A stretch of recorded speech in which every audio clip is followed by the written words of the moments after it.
Hello दोस्तों, नमस्कार दोस्तों। आप सभी का स्वागत है एक बार फिर से आपके अपने YouTube channel target government post में। बीएड प्रवेश परीक्षा की तैयारियां आपकी शुरू हो गई हैं, क्योंकि भैया अब टाइम है बीएड एंट्रेंस एग्ज़ाम की तैयारी करने का। इसलिए तैयारी के लिए आपकी जो लाइव क्लासें हैं वो स्टार्ट हो गई हैं, टॉपिक वाइज क्लासें चल रही हैं, प्रीवियस ईयर क्वेश्चन पेपर आपके चल रहे हैं। तो आज आपका प्रीवियस ईयर क्वेश्चन पेपर मैंने लिया है और उसका सेकंड पेपर लिया है यूपी बीएड का। ठीक है, यूपी बीएड में जो प्रीवियस ईयर क्वेश्चन पेपर हुआ था उसी का हमने यहाँ पे सेकंड पेपर लिया है और पूरा फुल पेपर लिए हैं। सरकारी सीट की तैयारी बिल्कुल ताबड़तोड़ तरीके से हो रही है। ठीक है, सरकारी सीट चाहिए तो भैया मेहनत तो करनी पड़ेगी, मेहनत करनी पड़ेगी। गुड मॉर्निंग सभी प्यारे भाई बहनों को, गुड मॉर्निंग, राधे राधे। पुनीत कुमार, शिवांगी, बाटू, कृष्णा, बबीता, अनुराग। चलो भाई सेशन को स्टार्ट कर लें। सभी लोग रेडी हैं? एक बार कमेंट सेशन में यस कर दें जल्दी से। बीएड एंट्रेंस एग्जाम की तैयारी के लिए 11 बजे से आपकी क्लासें स्टार्ट हो जाती हैं।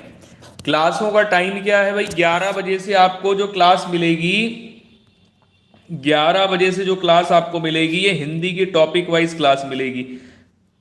हिंदी की टॉपिक वाइज आपको क्लास मिल रही है यहाँ पे। 12 बजे से आपको रीजनिंग की टॉपिक वाइज क्लास मिल रही है।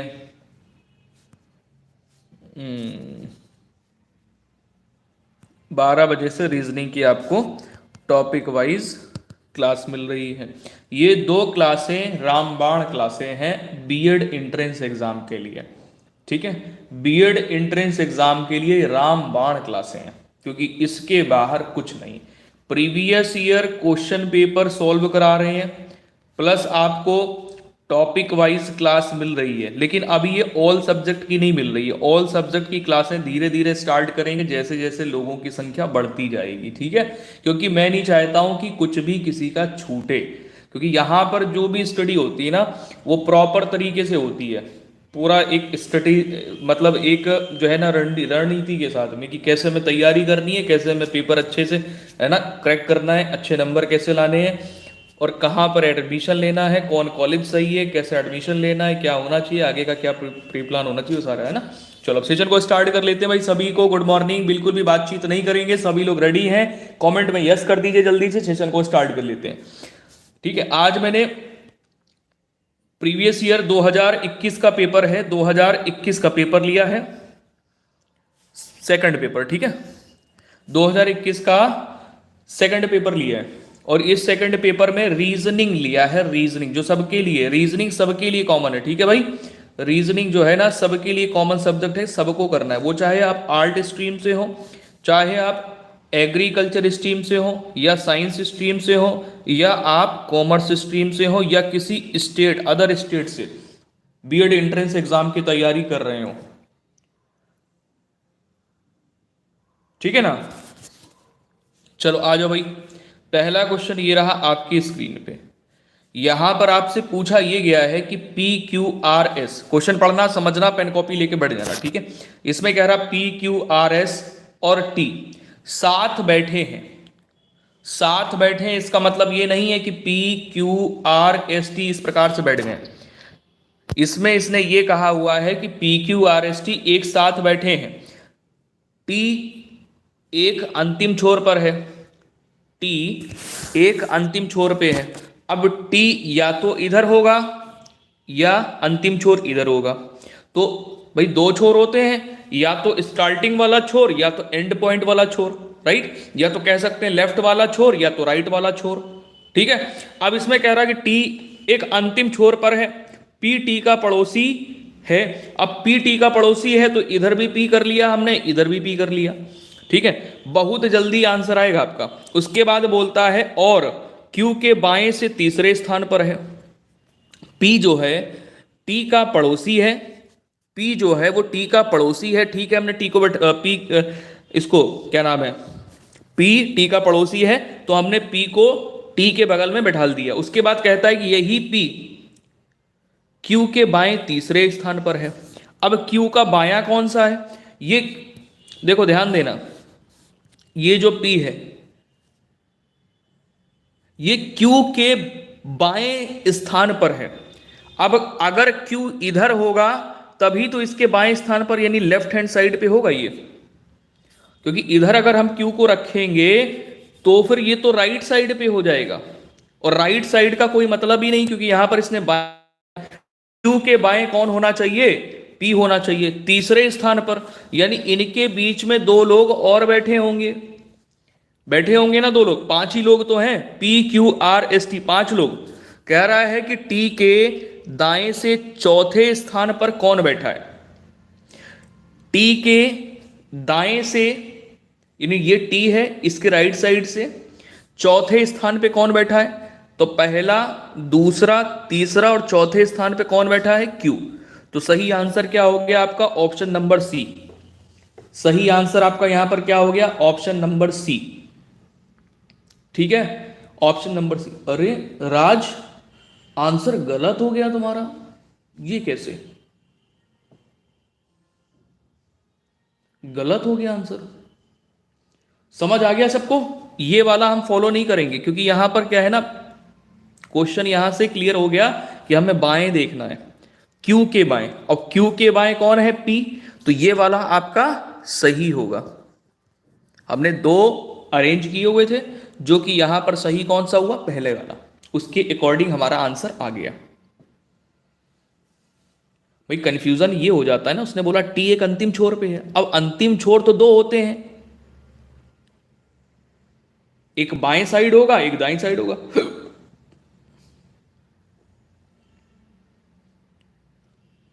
हाँ तो Q के बाएं तीसरा ही तो किया है बेटा, Q के बाएं तीसरा ही तो किया है, नहीं समझ आया अभी। बोल रहा है कि T एक अंतिम छोर पर है, T को अंतिम छोर पे रख लिया, ठीक है। हमने दो फिगर यहां पर बनाए थे, एक यहां पर अरेंजमेंट किया था, एक अरेंजमेंट यहां पर किया था, ठीक है ना। हमने T को यहां पर भी दाएं छोर पर, सॉरी अंत छोर पे ले लिया, आखिरी छोर पे ले लिया। उसके बाद कहता है कि P T का पड़ोसी है और Q के बाएं से तीसरे स्थान पर है। तो P जो है वो T का पड़ोसी है और Q के बाएं से तीसरे स्थान पर है। अब Q अगर यहां पर होगा तभी तो ये P इसके बाएं स्थित होगा। क्यों भाई, हमें Q के बाएं देखना है ना, हमें Q के दाएं नहीं देखना। यहां पर तो दाएं स्थान पे आ जाएगा, यहां पर तो दाएं स्थान पे होगा, तो इसलिए ये वाला जो हम लोगों ने अरेंज किया ये गलत हो गया, पहले वाला सही है, ठीक है। अब इनके बीच में दो लोग होंगे, उसने कहा है कि Q के बाएं से तीसरे स्थान पर है। अब बाएं से देखोगे तो पहला, दूसरा, तीसरा, तीसरा स्थान किसका हो गया, P का, ठीक है। फिर कहता है कि T के दाएं से चौथे स्थान पर कौन है, तो T ये है और T का ये राइट साइड है और ये लेफ्ट साइड है। इसके दाएं चौथे स्थान पर कौन है, पहले स्थान पर, दूसरे स्थान पर, तीसरे स्थान पर और चौथे स्थान पर। कंफ्यूजन पता है कहां होता है, अगर यहां पर बोलता कि टी से इसको मैंने यहां हटा दिया, टी से चौथे स्थान पर, टी से दाएं चौथे स्थान पर, टी से दाएं चौथे स्थान पर, तो फिर यहां पर सिचुएशन क्या हो जाती, टी से दाएं चौथे स्थान पर कौन है, तो यहां पर एस करते, क्योंकि उसमें हम क्या करते कि टी को भी काउंट करते, इसको 1 2 3 4, और 4 नंबर पे हमें ये तो बताया नहीं है उसने कि यहां पर आर है और यहां पर एस है। ये तो कंफर्म ही नहीं है कि यहां पर आर है कि यहां पर एस है, या तो यहां पर एस होगा या तो यहां पर आर होगा, ये चीज कंफर्म नहीं है ना। तो हमारा आंसर जो है ना बिल्कुल सही है, हमारा आंसर बिल्कुल सही है। अगले क्वेश्चन पे आ जाओ। अगला क्वेश्चन ये दूसरा नंबर आपके स्क्रीन पर, यहां पर आपसे ये कह रहा है, बताइए दूसरे नंबर क्वेश्चन में कि दिए गए विकल्पों में से भिन्न संख्या कौन सी है, चुनिए। दिए गए विकल्पों में से भिन्न संख्या कौन सी है, चुनिए। 2021 का पेपर है, प्रीवियस ईयर, ठीक है, 2021 का पेपर आप लोग कर रहे हैं, रीजनिंग का सेकंड पेपर है। दिए गए विकल्पों में से भिन्न संख्या चुननी है। अब देखो भिन्न संख्या निकालना है, तो यहाँ पर आप देखोगे तो ये हमें सम संख्या मिल रही है, ये भी सम संख्या, सम संख्या, सम संख्या बोले तो इवन नंबर, सम संख्या बोले तो इवन नंबर, ठीक है। और ये कैसा नंबर है, ये ऑड नंबर है, यानी इसको बोलते हैं विषम संख्या। तो आंसर हमारा जो राइट हो गया वो क्या हो गया, option number D. Option number D हमारा बिल्कुल सही हो गया, क्योंकि इसमें कह रहा था भिन्न संख्या कौन सी है, तो भिन्न संख्या हमको चट से मिल गई। अगला क्वेश्चन ये रहा आपके स्क्रीन पर, तीसरा नंबर है। यहां पर आपसे कह रहा है कि दिए गए विकल्पों में से भिन्न शब्द को चुनिए। भिन्न शब्द इनमें से कौन सा है। मैंने जो टॉपिक करवाए हैं, टॉपिक वाइज करवा रहे हैं, उनसे प्रश्न पूछे जाते हैं, किस प्रकार से पूछे जाते हैं वो भी मैंने उन टॉपिक्स में ही बताया हुआ है, ठीक है। तो आप लोग डेली की क्लास लेते रहेंगे तो बहुत अच्छा रहेगा।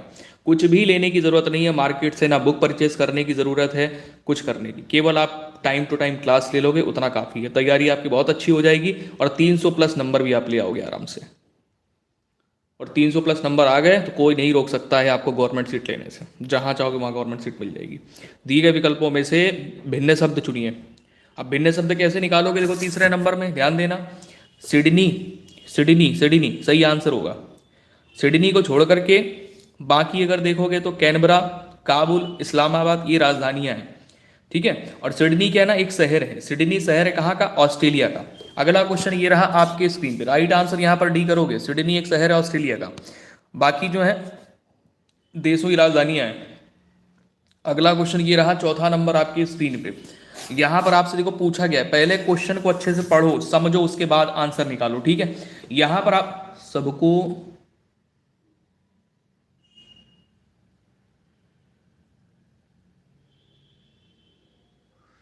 चलो यहां पर आ जाओ। एक अनुक्रम दिया गया है, ठीक है, जिसमें से एक पद लुप्त है, ठीक है, दिख रहा है एक पद लुप्त है, ये क्वेश्चन मार्क लगा हुआ है। दिए गए विकल्पों में से वह सही विकल्प चुनिए जो अनुक्रम को पूरा करे, जो अनुक्रम को पूरा करे। तो चलिए करते हैं सॉल्व, अनुक्रम को देखते हैं कैसे ये अनुक्रम पूरा होगा। चौथा नंबर प्रश्न आपके स्क्रीन पर है, चौथा नंबर प्रश्न आपकी स्क्रीन पे है, अनुक्रम को पूरा करना है। तो इसको थोड़ा बड़ा कर लेते हैं,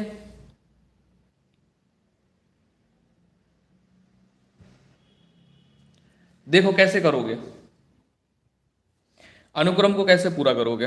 तो यहां पर देखिए, जब भी इस तरीके से दूसरा वाला पूछ लिया जाए अनुक्रम क्या होगा, तो आप क्वेश्चन क्या करोगे, यहां से शुरू करोगे और यहां से शुरू करोगे, ठीक है।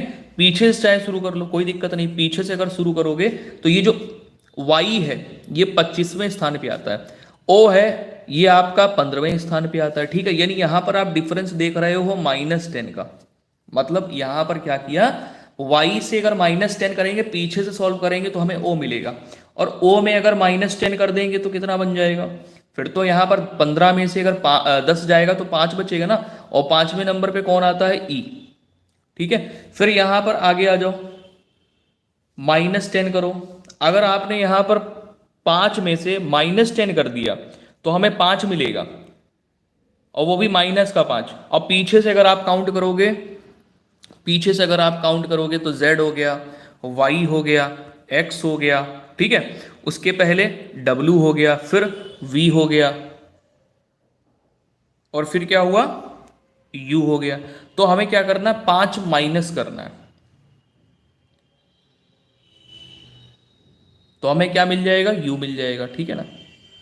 क्या मिल जाएगा, u मिल जाएगा, u, ठीक है। इतनी बात क्लियर हो गई। आगे आ जाओ, यहां पे ये x है, x कौन से नंबर पे आता है, 24वें नंबर पे। ये कौन से नंबर पे आता है, अच्छा एक चीज और है, हमें ज्यादा मेहनत करने की जरूरत है नहीं, वैसे क्यों नहीं है, ज्यादा मेहनत करने की जरूरत क्यों नहीं है, क्योंकि यहां पर आप देख रहे हो कि इन दोनों के बीच में डिफरेंस कितने का है, 1 का। इन दोनों के बीच में डिफरेंस कितने का है, 1 का। इन दोनों के बीच में डिफरेंस कितने का है, 1 का। इन दोनों के बीच में डिफरेंस कितने का है, 1 का। तो हमें आगे वाला अक्षर नहीं लेना, उससे पहले वाला। y के पहले कौन आता है, x, o के पहले कौन आता है, n, u के पहले कौन आता है, t, तो e के पहले कौन आएगा, d। तो सही आंसर यहां पर क्या हो गया, de। सही आंसर क्या हो गया, de, ठीक है। de यहां पर बिल्कुल सही आंसर है आपका, de बिल्कुल सही आंसर आपका ये था, डी ई बिल्कुल सही आंसर आपका ये रहा। देखो समझ गए ना सभी लोग, सभी को समझ में आ गया? किसी को कोई दिक्कत समस्या परेशानी हो तो बताना। दूसरा तरीका, बहुत सारे दूसरे तरीके हैं, लेकिन हमें जो ठीक लगता है कि जल्दी इससे हो जाएगा वो मैं बता देता हूं। सबको आ रहा है समझ में? चलो अगले क्वेश्चन पे आ जाओ फटाक से। अगला क्वेश्चन ये रहा 5वां नंबर आपकी स्क्रीन पे। अगर साफ साफ नहीं दिख रहा है तो राइट साइड में जाएंगे, 3 डॉट आपको दिख रहे होंगे, यहां से जाके वीडियो की क्वालिटी को इंप्रूव कर लेंगे, 360 पे कर लेंगे, बिल्कुल क्लियर दिखेगा, मक्खन जैसा एकदम।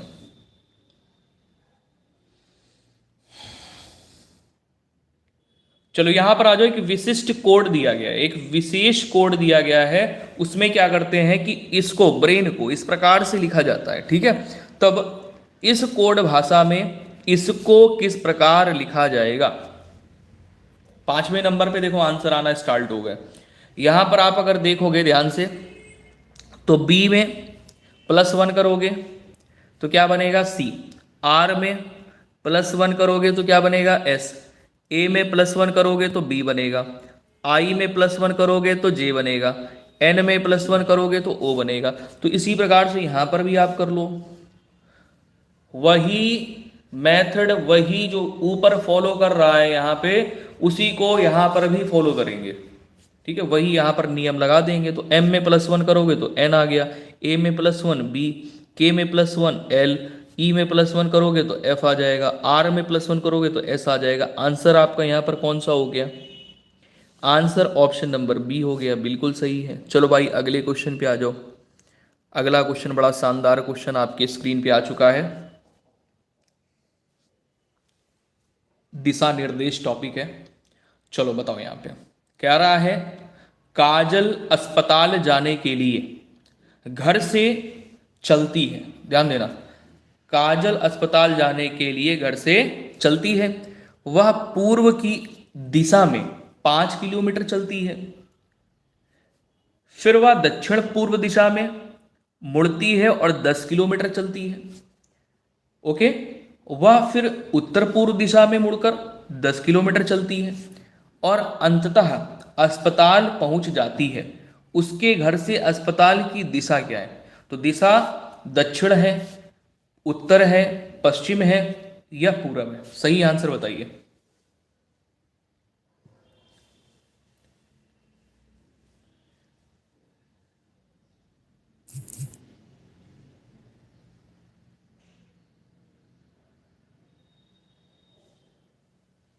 हाँ जी, हाँ जी। चलो यहां पर आ जाओ, जल्दी से आंसर करो, ठीक है? इसमें देखिए क्या कह रहा है, काजल किसी का नाम है, अस्पताल जाने के लिए घर से निकलती है रेडी होकर के, और वह पूर्व दिशा में 5 किलोमीटर चलती है। तो पहले तो डायरेक्शन आपके दिमाग में एकदम सेव होनी चाहिए, उत्तर दक्षिण पूरब पश्चिम, ये डायरेक्शन आपके माइंड में एकदम सेव होनी चाहिए, छपी होनी चाहिए। ये आपको बार बार बनानी ना पड़े। आप सीधे पेन उठाओ और धड़ाधड़ बनाना, खींचना चालू कर दो कि पूर्व दिशा में बोल रहा है 5 किलोमीटर, तो पूर्व दिशा में 5 किलोमीटर चला दिया। उसके बाद कहता है कि दक्षिण पूर्व में, तो दक्षिण पूर्व कौन सा है? दक्षिण पूर्व है ये, दक्षिण पूर्व ये, जो कि दक्षिण और पूर्व के बीच की दिशा है। तो दक्षिण पूर्व में कितना चला रहा है? देखो, दक्षिण पूर्व में चलाता है, दक्षिण पूर्व में चलाता है 10 किलोमीटर, ठीक है? दक्षिण पूर्व 10 किलोमीटर। फिर वह उत्तर पूर्व, उत्तर पूर्व दिशा कौन सी है? ये वाली। उत्तर पूर्व दिशा में 10 किलोमीटर, तो उत्तर पूर्व दिशा ये वाली है, तो ये इधर चल गई 10 किलोमीटर। अब आगे यहाँ पर, यहाँ क्या कह रहा है कि उसके घर से अस्पताल की दिशा क्या है? तो सीधी सी बात है कि वो यहाँ पर ये अस्पताल में पहुंच गई है, 10 किलोमीटर चल करके अंततः यानी आखिरी में अस्पताल पहुंच गई। अब दिशा कह रहा कौन सी है? तो ये दिशा आपको कौन सी दिख रही है बताओ? ये दिशा आपको सामने जो दिशा दिख रही है, सामने वाली दिशा कौन सी है? पूर्व दिशा है। तो सही आंसर क्या हो जाएगा? पूर्व दिशा, ऑप्शन नंबर डी। पूर्व दिशा, ऑप्शन नंबर डी। ठीक है, चलो भाई अगले क्वेश्चन पे आ जाओ दौड़ के फटाफट से। एक ये प्यारा सा सुंदर सा क्वेश्चन, 7वां नंबर। इसमें कह रहा दिए गए विकल्पों में से संबंधित संख्या को चुनिए। बहुत प्यारा सा क्वेश्चन है, आंसर बताएंगे यहां पे। 7वां नंबर क्वेश्चन आपके स्क्रीन पे। दोस्तों यहां पर कैसे करोगे? आपको बायां पक्ष देखना है, बाएं पक्ष में देखिए कि कैसे इसको सॉल्व किया गया है, कौन सा ऐसा नियम लग रहा है, वही नियम आपको दाएं पक्ष में लगाना है और अपना आंसर बनाना है। राज का आंसर आ चुका है, बिल्कुल सही, वेरी गुड, शाबाश। और भी लोग आंसर करेंगे। देखो यहां पर जो नियम लग रहा है वो इस प्रकार से लग रहा है कि पहले पद से अगर हम दूसरे पद को निकालेंगे तो क्या करेंगे, पहले पद का वर्ग करेंगे और माइनस पहला पद कर देंगे। तो यहां पर 13 का वर्ग करेंगे यानी स्क्वायर करेंगे और -13 कर देंगे, यानी 13 का स्क्वायर कितना होता है 169। स्क्वायर आपको आने चाहिए, स्क्वायर आपको 1 से लेकर के 125 तक के स्क्वायर आने चाहिए। जिसको नहीं आते हैं वो हमारे इंस्टाग्राम से जुड़ जाए, वहां पर हम आपको ट्रिक बताएंगे। अब हम सोच रहे हैं इंस्टाग्राम में ना कुछ ट्रिक वगैरह दिया करें, सब लोग बनाते हैं डालते हैं, तो हमने कहा अब यहाँ से भी कुछ मिलना चालू हो जाए, ट्रिक वगैरह डेली एक ट्रिक बढ़िया सी दिया करेंगे बेहतरीन, कि 1 से लेकर के 125 तक के स्क्वायर आपको एक ट्रिक से निकालने आ जाए। याद तो होंगे नहीं, क्योंकि याद करोगे भूल जाओगे, फिर याद करोगे फिर भूल जाओगे। तो ऐसी ट्रिक होनी चाहिए कि अगर हमें निकालना पड़ जाए तो 1 सेकंड में आंसर आ जाए, स्क्वायर निकालने चट्ट से, ठीक है। और एक मेथड नहीं बताएंगे, 2-3 मेथड बताएंगे। कभी कभी क्या होता है ना कि एक मेथड लोगों को नहीं समझ आता है, तो 2-3 मेथड बताएंगे तो फिर उससे समझ में आएगा, कोई ना कोई तो दिमाग में घुस जाएगा। क्यों भाई, चलो यहां पर आ जाओ भाई। इसमें देखो क्या कह रहा है, 17 का वर्ग कर दो भाई। जैसे हमने इसको फाइंड आउट किया, माइनस करोगे यहां पर 13 को तो 156 बन जाएगा। ऐसे ही 17 का वर्ग कर दो, -17 कर दो। 17 का वर्ग कितना होता है 289 -17। अगर 289 से -17 करोगे तो कितना बन जाएगा 272। ऑप्शन नंबर सी आपका यहां पर करेक्ट हो गया, ठीक है ना। अगले क्वेश्चन पे आ जाइए। अगला क्वेश्चन ये रहा आपके स्क्रीन पे, 8वां नंबर है। 8वें नंबर में आपसे कह रहा है कि दिए गए विकल्पों में से संबंधित शब्द को चुनिए। दिए गए विकल्पों में से संबंधित शब्द को चुनिए। अब यहां पर बताएंगे सही आंसर आपका क्या होगा। प्रथम पद जिस प्रकार दूसरे पद से संबंधित है, उसी प्रकार कौन सा विकल्प है जो कि तीसरे पद से संबंधित होगा। चलो बताओ जल्दी से। अब आप सभी जानते हैं, साइंस पढ़ी होगी, साइंस में प्रतिरोध जो होता है इसका मात्रक क्या होता है ओम, और विद्युत धारा का मात्रक क्या होता है, मात्रक बोल तो यूनिट। विद्युत धारा का मात्रक होता है एम्पियर, विद्युत धारा का मात्रक होता है एम्पियर, ठीक है, ध्यान रहेगा सबको। क्लासिफिकेशन टेस्ट से आपके 5 प्रश्न बनते हैं, मिनिमम 5 प्रश्न, बहुत हलवा। चलो अगले क्वेश्चन पे आ जाइए। अगला क्वेश्चन यहां पे 9वां नंबर आपकी स्क्रीन पे, 9वें नंबर क्वेश्चन पे आएंगे। यहां पर आपसे ये कह रहा है PQRST। देखिए पहला क्वेश्चन भी शुरुआत PQRST से था, दूसरा क्वेश्चन भी PQRST से आ गया, और अरेंजमेंट से आ रहे हैं क्वेश्चन। अब यहां पर पहला आपने जो किया वो अरेंजमेंट से था, मतलब सिटिंग अरेंजमेंट से। दूसरा आपका यहां पर जो है ये ब्लड रिलेशन से है। चलो आ जाओ, इसमें कह रहा है कि PQRST, नहीं ये आपका ये भी यहां पर अरेंजमेंट से ही है, ब्लड वाला नहीं है, मुझे लगा ब्लड रिलेशन वाला। यहां पर कह रहा है कि PQRST का वजन अलग अलग है, R केवल P से भारी है। तो बहुत आसान है, जैसा बोलता जाए वैसा करते जाओ। कह रहा है कि R केवल P से भारी है, बाकी सबसे हल्का है। R केवल जो है वो P से भारी है, बाकी सबसे हल्का होगा। तथा Q S से हल्का है, Q जो है वो S से हल्का है। तथा T से भारी है, तथा T से भारी है।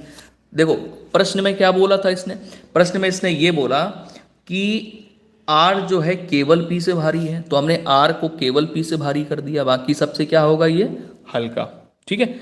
S Q से भारी है, नहीं S Q से हल्का है, एक सेकंड, भारी नहीं है। S जो है वो Q से हल्का, यानी Q यहां पर होगा और S यहां पे होगा, Q यहां पे होगा, S यहां पे होगा। तो कहता है देखो S Q से हल्का है, ठीक है। S जो हो गया वो Q से हल्का है, मतलब Q भारी है S के कंपैरिजन में।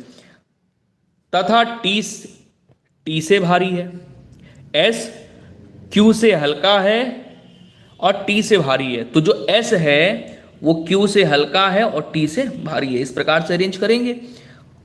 और T से हल्का आर होगा, क्योंकि ये केवल और केवल पी से भारी है। ठीक है, तो इस प्रकार से आपका जो है सबसे भारी कौन हो गया, सबसे भारी हो गया क्यू। सबसे भारी कौन हो गया, क्यू। सबसे भारी कौन, क्यू।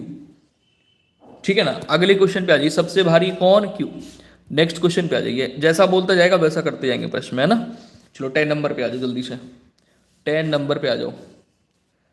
यहां पर आपसे क्या कह रहा है, 1986 को कूट भाषा में इस प्रकार से अरेंज किया गया, यानी यहां पर 1986 के लिए कोडिंग की गई है चिन्हों की इस प्रकार से, और 2 3 4 5 के लिए जो कोडिंग की गई है वो इस तरीके से की गई है। ठीक है, आपसे यहां पर ये पूछ रहा है कि इसके लिए सही कूट को चुनिए, इसके लिए सही कूट को चुनिए। चलो कोई दिक्कत नहीं है, इसके लिए सही कूट को चुनना है। तो पहला तो आपको इसके नीचे मिल गया, 8 है, मिल गया, और दूसरा आपको ये 6 भी मिल गया, इसके नीचे ही है, तो 8 मिल गया, 6 मिल गया। ठीक, उसके बाद में आप देख रहे हो कि हमें वर्ग दिया गया है चिन्ह में, तो ये 5 हो गया, इसको ले लिया। इसके बाद मल्टीप्लाई है, मल्टीप्लाई का कोड कितना है, 3 है, ले लिया। प्लस का 2 है, 2 को ले लिया। उसके बाद में 4 को ले लिया। हो गया आपका सही आंसर, ऑप्शन नंबर आपका पहला ही करेक्ट हो गया, ऑप्शन नंबर आपका पहला ही करेक्ट हो गया। ठीक है, चलो अगले क्वेश्चन पे आ जाओ, अगले क्वेश्चन में आ जाओ। ब्लड रिलेशन वाला क्वेश्चन है ये, तो मजेदार क्वेश्चन है ब्लड रिलेशन वाला।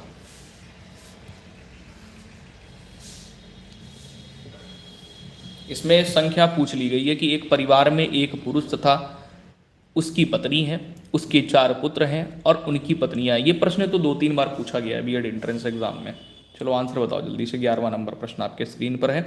एक परिवार में एक पुरुष, उनकी पत्नी, उनके 4 पुत्र और उनकी पत्नियां, प्रत्येक पुत्र के अपने परिवार में, प्रत्येक पुत्र के अपने परिवार में 3-3 बेटे और 1-1 बेटी भी है। पूरे परिवार में सदस्यों की संख्या कितनी है, पुरुष सदस्यों की संख्या। क्या हो गया राज,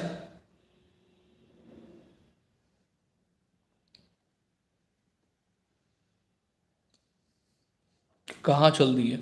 एक पुरुष, देखो कोई परिवार है, ठीक है, उस परिवार में भाई मेन आदमी पुरुष और स्त्री तो होंगे, ठीक है, एक पुरुष है और एक स्त्री है। ठीक है, तो हम यहां पर लिखते हुए चलेंगे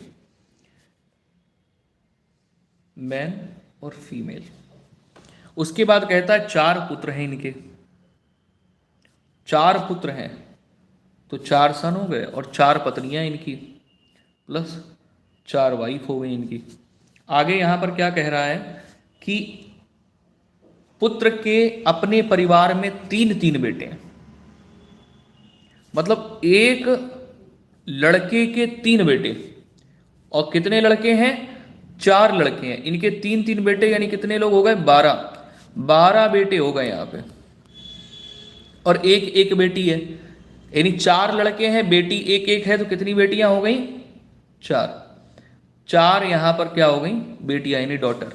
महिला इधर है, पुरुष इधर है, 12 कौन है, शन है।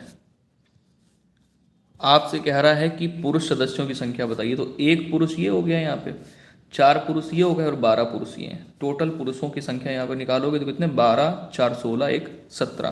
तो सही आंसर क्या आ गया, 17 पुरुष। Shivangi good morning.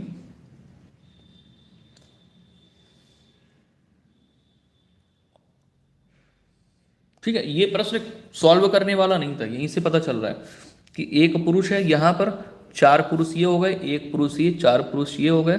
उसके बाद में यहां पर इसने कहा कि प्रत्येक पुत्र के परिवार में 3-3 बेटे हैं, मतलब एक पुत्र के परिवार में 3 बेटा, और पुत्र कितने हैं, 4, तो 4 पुत्र के चारों पुत्र के परिवार में कितने बेटे हो जाएंगे? टोटल कुल बेटे यहां पर आ जाएंगे 12। तो 12 यहां पर बेटे आ गए, किसके? पुत्र के पुत्र। ठीक है, उस आदमी के पुत्र के एक बेटे के कितने? 3 पुत्र हैं, 3 बेटे हैं। तो 4 अगर उस आदमी के बेटे हैं तो चारों के 3-3 बेटे मिलाकर के कितने हो गए? 12 हो गए। तो टोटल यहां पर पुरुषों की संख्या 17 आ गई। अगला क्वेश्चन ये रहा आपके स्क्रीन पर वेन आरेख वाला, 12वां नंबर क्वेश्चन है वेन आरेख वाला। चलिए करिए।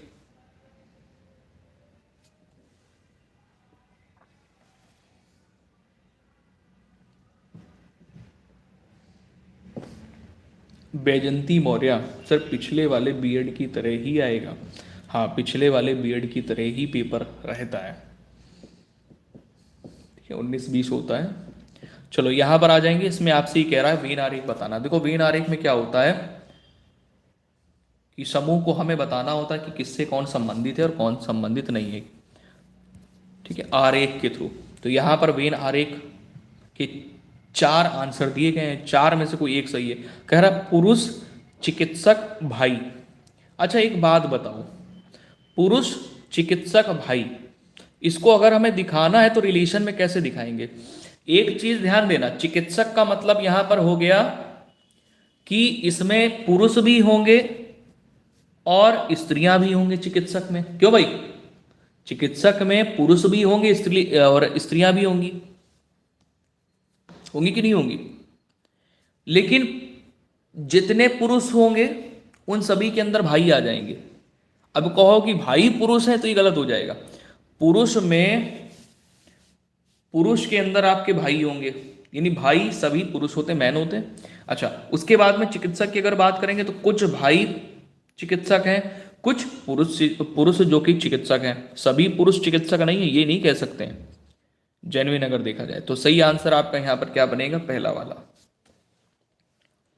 देखिए सभी भाई पुरुष हैं, कुछ पुरुष चिकित्सक हैं, कुछ पुरुष चिकित्सक हैं। ठीक है, और कुछ चिकित्सक पुरुष हैं, कुछ भाई चिकित्सक हैं। तो इस प्रकार से आपका ये वेन आरेख बनेगा।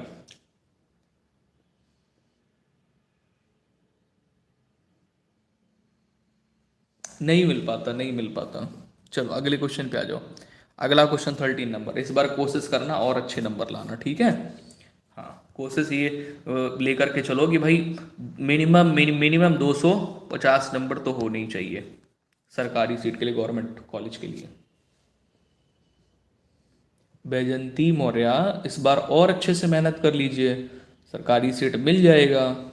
ठीक है, 143 नंबर है, कोई बात नहीं।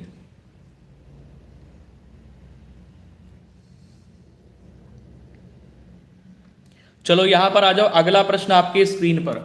इसमें देखिए 13वें नंबर प्रश्न में कह रहा है कि के का जो अर्थ है वो घटाना है। यानी के का अर्थ क्या है? के का जो अर्थ है वो घटाना, माइनस है। एल का अर्थ क्या है? एल का अर्थ है भाग, डिवाइड। और एम का अर्थ क्या है? जोड़ना। डी का अर्थ क्या है? गुणा करना। तो यहां पर आ जाइए, देखो प्रश्न किस प्रकार से दिया गया है। 117 एल लगा है तो एल के बाद में एल की जगह क्या करेंगे? एल की जगह एल का अर्थ होगा डिवाइड। तो यहां पर आ जाइए आगे, 3 है, फिर के की जगह क्या करोगे? के की जगह माइनस करना है, फिर 5 हो गया, -5। फिर एम की जगह आप क्या करोगे? +12। डी की जगह क्या करोगे? गुणा 8। ठीक है, अब देखो भैया यहां पर जब भी आपका इस फॉर्म में क्वेश्चन आ जाएगा, यानी इस फॉर्म में क्वेश्चन को कैसे सॉल्व करते हैं? सिंप्लीफाई करके। सिंप्लीफाई कैसे करते हैं? ध्यान देना, सिंप्लीफाई कैसे करोगे? बॉर्ड मास लगा करके। बॉर्ड मास लगाएंगे, बॉर्ड मास में पहले ब्रैकेट सॉल्व करेंगे, फिर ऑफ सॉल्व करेंगे, फिर डिवाइड करेंगे, फिर मल्टीप्लाई करेंगे, फिर ऐड करेंगे, फिर सब्ट्रैक्शन करेंगे। तो यहां पर तो हमें डिवाइड पहले मिल रहा है, तो पहले डिवाइड करेंगे। 3 से 117 को डिवाइड करोगे, 3 से जब 117 को डिवाइड करोगे तो कितनी बार जाएगा? 3 3 जा 9 हो गया और 3 9 जा 27। ठीक है, -5। अब दूसरी बार में क्या करो? मल्टीप्लाई कर लो। 12 8 कितना होता है? 12 8 96 होता है। राइट। अब यहां पर इसने बोला ऐड करने को, वैसे यहां पर माइनस और प्लस कर सकते हैं, कोई दिक्कत नहीं है, नहीं तो पहले आप ऐड कर लो बाद में माइनस कर दो, पहले आप ऐड कर लो बाद में माइनस कर दो, लेकिन यहां पर पहले माइनस भी कर दोगे तो भी कोई टेंशन वाली बात नहीं है, आराम से सॉल्व हो जाएगा। ठीक है, आंसर निकालो जल्दी से। तो यहां पर देखिए पहले माइनस अगर कर दिया तो यहां पर मिलेगा 34 प्लस 96। अब यहां पर जोड़ोगे तो कितना बन जाएगा 130। आंसर बन गया सी।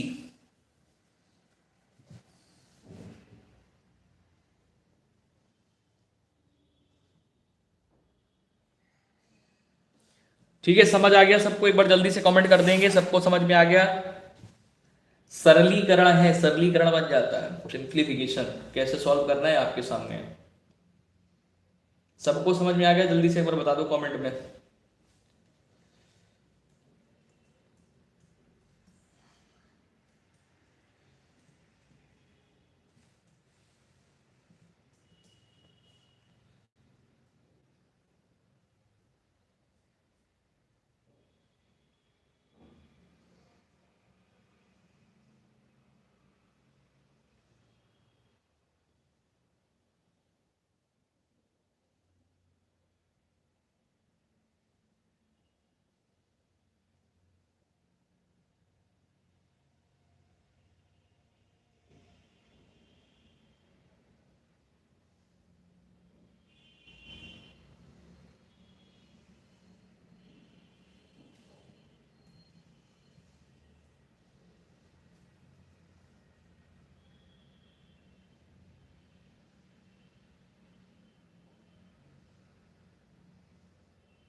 आ गया सबको समझ में? फिर से बताएं, ऐसा क्या है इसमें जो समझ नहीं आया?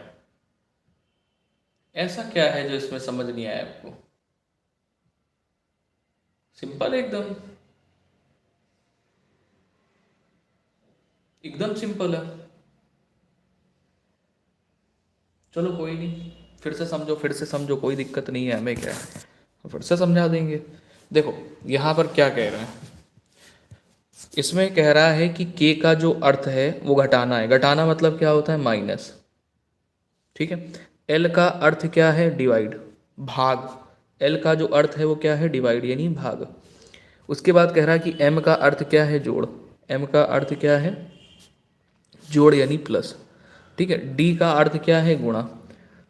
डी का अर्थ क्या है? गुणा। ठीक है, इतनी बात सबको समझ में आ गई होगी। अच्छा, अब कह रहा है कि यही आपको सॉल्व करना है, सॉल्व करके वैल्यू निकालनी है। अर्थ दिया गया है तो यहाँ पर 117 लिखा है तो 117 लिखा, फिर लगा एल लगा हुआ है तो एल का मतलब क्या है? डिवाइड। तो एल का मतलब यहाँ पर क्या लगाएंगे? डिवाइड। ठीक है। फिर 3 है, 3 को नोट डाउन किया। फिर यहाँ पर क्या है? के, और के का अर्थ क्या है? के का अर्थ है माइनस, तो यहाँ पर माइनस लगा दिया। इतनी बात आ गई सबको समझ में? ठीक है। फिर आगे क्या है? 5 है तो 5 को नोट डाउन कर लिया। इसके बाद कह रहा है एम है तो एम का अर्थ है प्लस, तो यहाँ पे प्लस लगा लिया, यहाँ पे प्लस लगा लिया। ठीक है। आगे आओगे तो यहाँ पर देखिए 12 दिया गया है, 12 को नोट डाउन कर लेंगे यहाँ पे, और 12 को नोट डाउन करने के बाद में डी लगा हुआ है, और डी का जो अर्थ है वो मल्टीप्लाई है। डी का अर्थ क्या है? मल्टीप्लाई। उसके बाद में एंड में आखिरी में क्या है? 8। जब हम इस तरीके से नोट कर लेते हैं, अरेंज कर लेते हैं, अरेंज करने के बाद में हमें क्या करना है? सॉल्व करना है। अब सॉल्व करने का एक नियम होता है। क्या नियम होता है? बॉड मास लगाते हैं। बॉड मास लगाएंगे, बी का मतलब होता है ब्रैकेट। ब्रैकेट तो कहीं दिया नहीं गया है तो हटाओ इसको। ऑफ, ओ फॉर ऑफ होता है, ऑफ भी कहीं नहीं दिया गया, हटाओ इसको।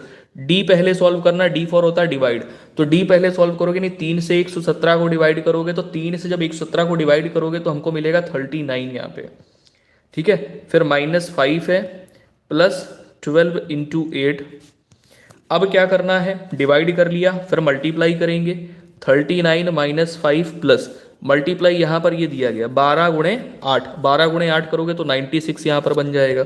इसके बाद यहाँ पर देखिए क्या होता है, प्लस है यानी ए फॉर ऐड होता है और एस फॉर सब्ट्रैक्शन होता है। तो पहले हमें क्या करना होता है, ऐड। हालांकि यहाँ पर माइनस आप पहले कर सकते हो, कोई दिक्कत नहीं है।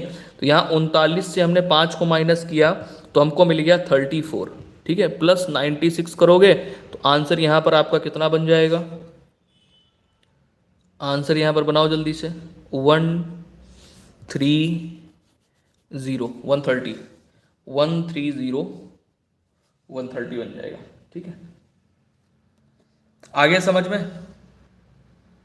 नहीं, अभी क्लास कहाँ हो गई भाई, अभी तो क्लास बाकी है। चलो अगले क्वेश्चन पे आओ, 14 नंबर में एक अनुक्रम दिया गया है, एक अनुक्रम दिया गया है जिसमें से एक पद लुप्त है, दिए गए विकल्पों में से वह सही विकल्प चुनिए जो अनुक्रम को पूरा करें। एक अनुक्रम दिया गया है जिसमें एक पद लुप्त है, लुप्त वाले पद को ही ज्ञात करना है, अनुक्रम को पूरा करना है। तो ऐसे क्वेश्चन करने के लिए हमें क्या करना होता है, पीछे से देखना होता है।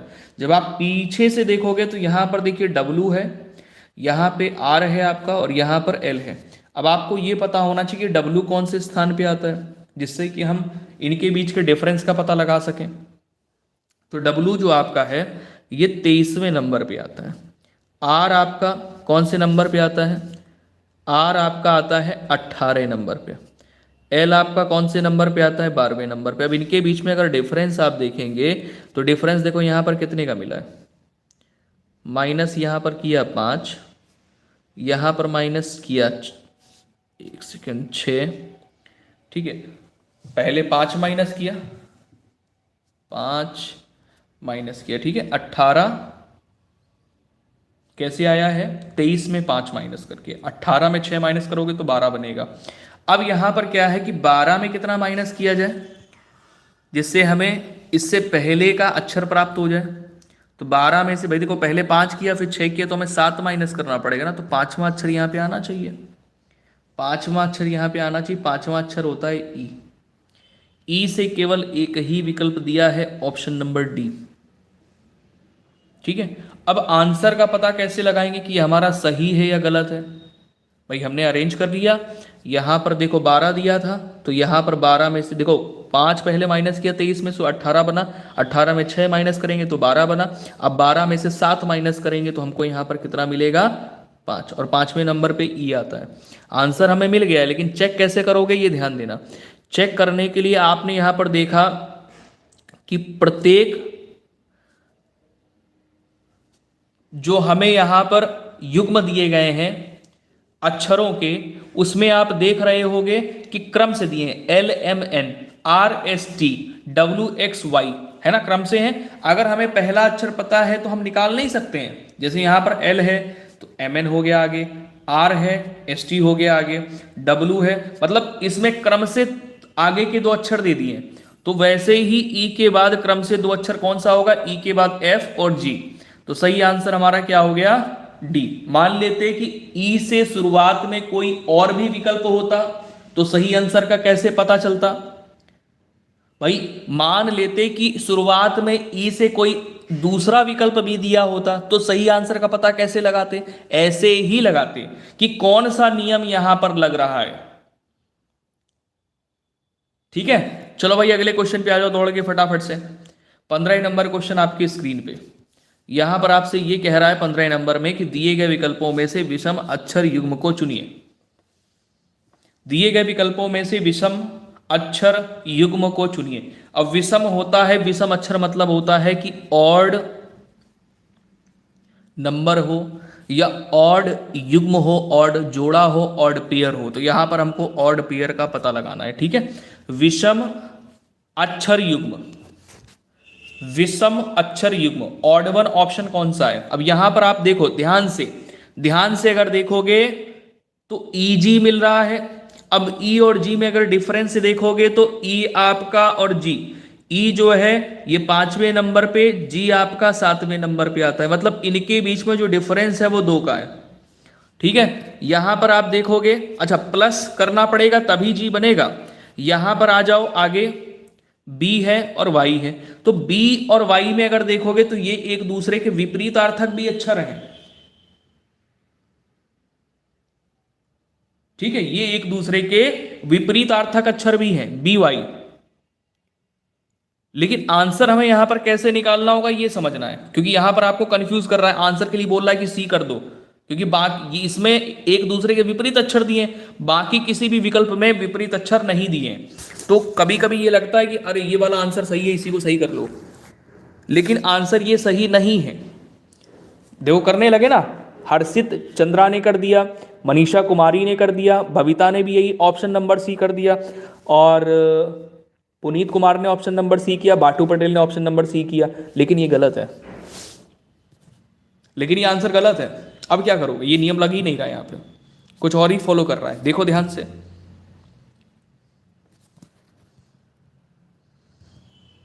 ध्यान से अगर देखोगे तो यहां पर ई में +2 करता है तो जी बनता है, ठीक है, और यहां पर ई में -3 करता है तो बी बनता है। यहां पर जी में जी से पहले डी आता है तो माइनस कितना करना पड़ेगा कि डी बन जाए, -3 करना पड़ेगा, डी बन जाएगा, ठीक है। बी से पहले वाई आता है, अब बी में कितना माइनस कर दो कि वाई बन जाए, यहां पर भी आपको -3 करना पड़ेगा। तो राइट आंसर हमारा क्या हो गया, ऑप्शन नंबर ए। ऐसे ही एग्जामिनर क्वेश्चन पेपर में क्वेश्चन रखते हैं, फिर आप होते हैं कंफ्यूज और कराते हैं गलत, फिर होता है नंबर आप लेके नहीं आते हो, दे के चले आते हो, क्योंकि दे के इसलिए आते हो ना, माइनस मार्किंग हो जाता है, निगेटिव मार्किंग में नंबर चले गए। तो एग्जामिनर अब क्या ना, उतने आसान क्वेश्चन नहीं रख रहा है कि जैसे आप सोच रहे हो यहां पे कि ये बी वाई एक दूसरे के विपरीत अक्षर है, छठ से आपने आंसर कर दिया, ठीक है। तो ये अच्छा क्वेश्चन है, छोटा मगर बढ़िया क्वेश्चन, मजा आ गया इसको करने में। चलो अगले क्वेश्चन पे आओ। अगला क्वेश्चन ये रहा आपके स्क्रीन पे, अब इसमें और मजा आएगा।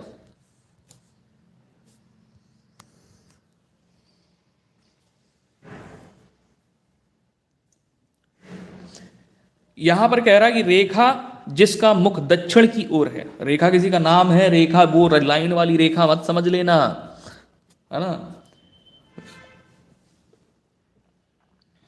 चलो, रेखा किसी का नाम है जिसका मुख दक्षिण की ओर है, ठीक है, वह अपने बाएं मुड़ती है और 15 किलोमीटर चलती है, सॉरी 15 मीटर चलती है।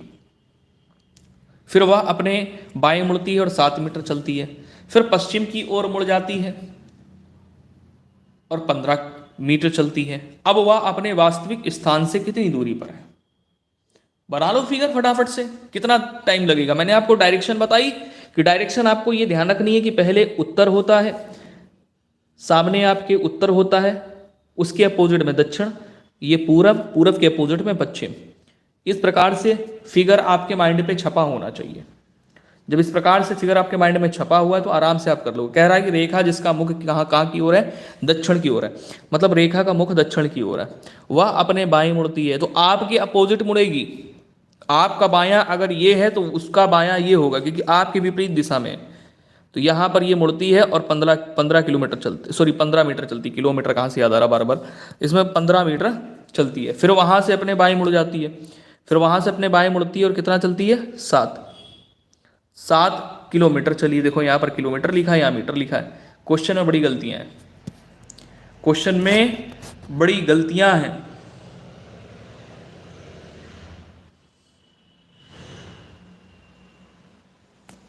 रेखा जिसका मुख दक्षिण की ओर है वह अपने बाएं मुड़ती है, 15 मीटर चलती है, फिर वह अपने बाएं मुड़ती है, 7 मीटर चलती है, फिर पश्चिम की ओर मुड़ती है।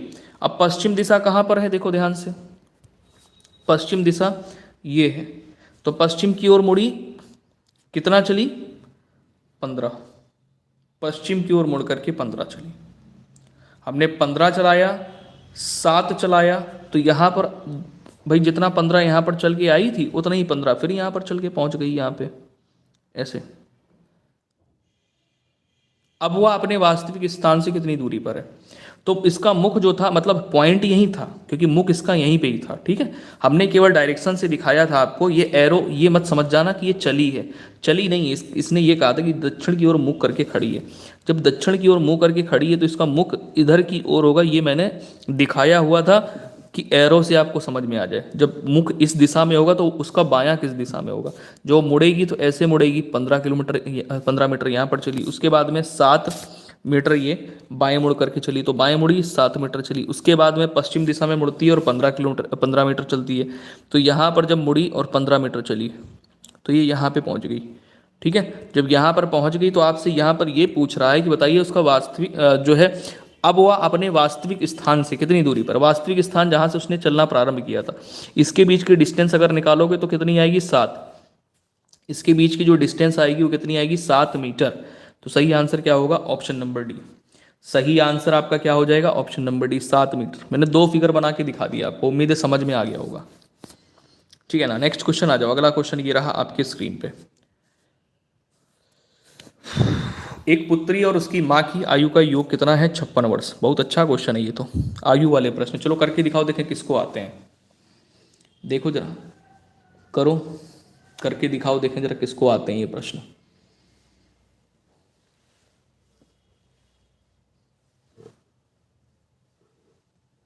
अच्छा, समझ में आ रहा है कि नहीं आ रहा है, क्या मैं ऐसे ही चिल्लाए पड़े हैं? क्यों भाई, सभी प्यारे भाई बहन बताएंगे समझ में आ रहा है आपको कि नहीं आ रहा है, क्या मैं ऐसे ही चिल्लाए पड़े हैं? चिल्लाए जा रहे हैं, चिल्लाए जा रहे हैं, चिल्लाए जा रहे हैं। कुछ तो कमेंट कर दिया करो भाई।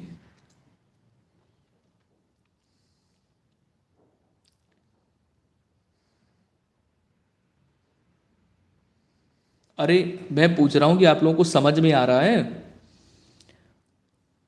16 क्वेश्चन हो गए, सब समझ में आ रहा है कि नहीं आ रहा है अच्छे से?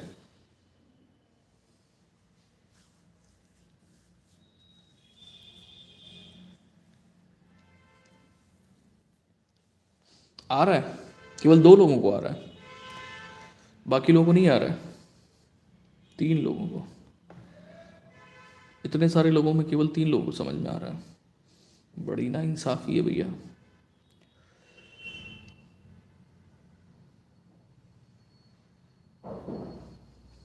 अरे 17वां बता रहे हैं, सब्र करो सब्र करो, बता तो दो भाई, और भी लोग जुड़े हुए हैं, बताएं तो जरा किसको किसको समझ में आ रहा है, समझ में आ रहा है कि नहीं आ रहा है। नहीं तो हम तरीका बदलें, है ना, बोलने का तरीका बदलें। 17, 44 और अच्छा, माँ की 44 आयु आई है, पुत्री की 12 वर्ष। चलो देखते हैं, एक पुत्री और उसकी माँ की आयु का योग कितना है, 56 वर्ष है। 4 वर्ष बाद माँ की आयु पुत्री की आयु की 3 गुनी हो जाएगी। पुत्री व माँ की आयु क्रमशः कितनी है?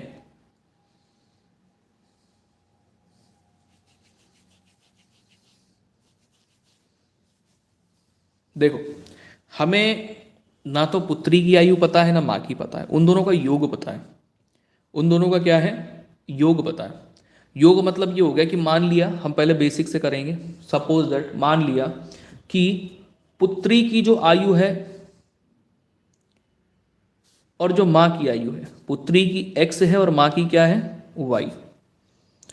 ठीक है, दोनों का जब योग किया यहां पर तो हमको कितना मिल गया, 56 वर्ष।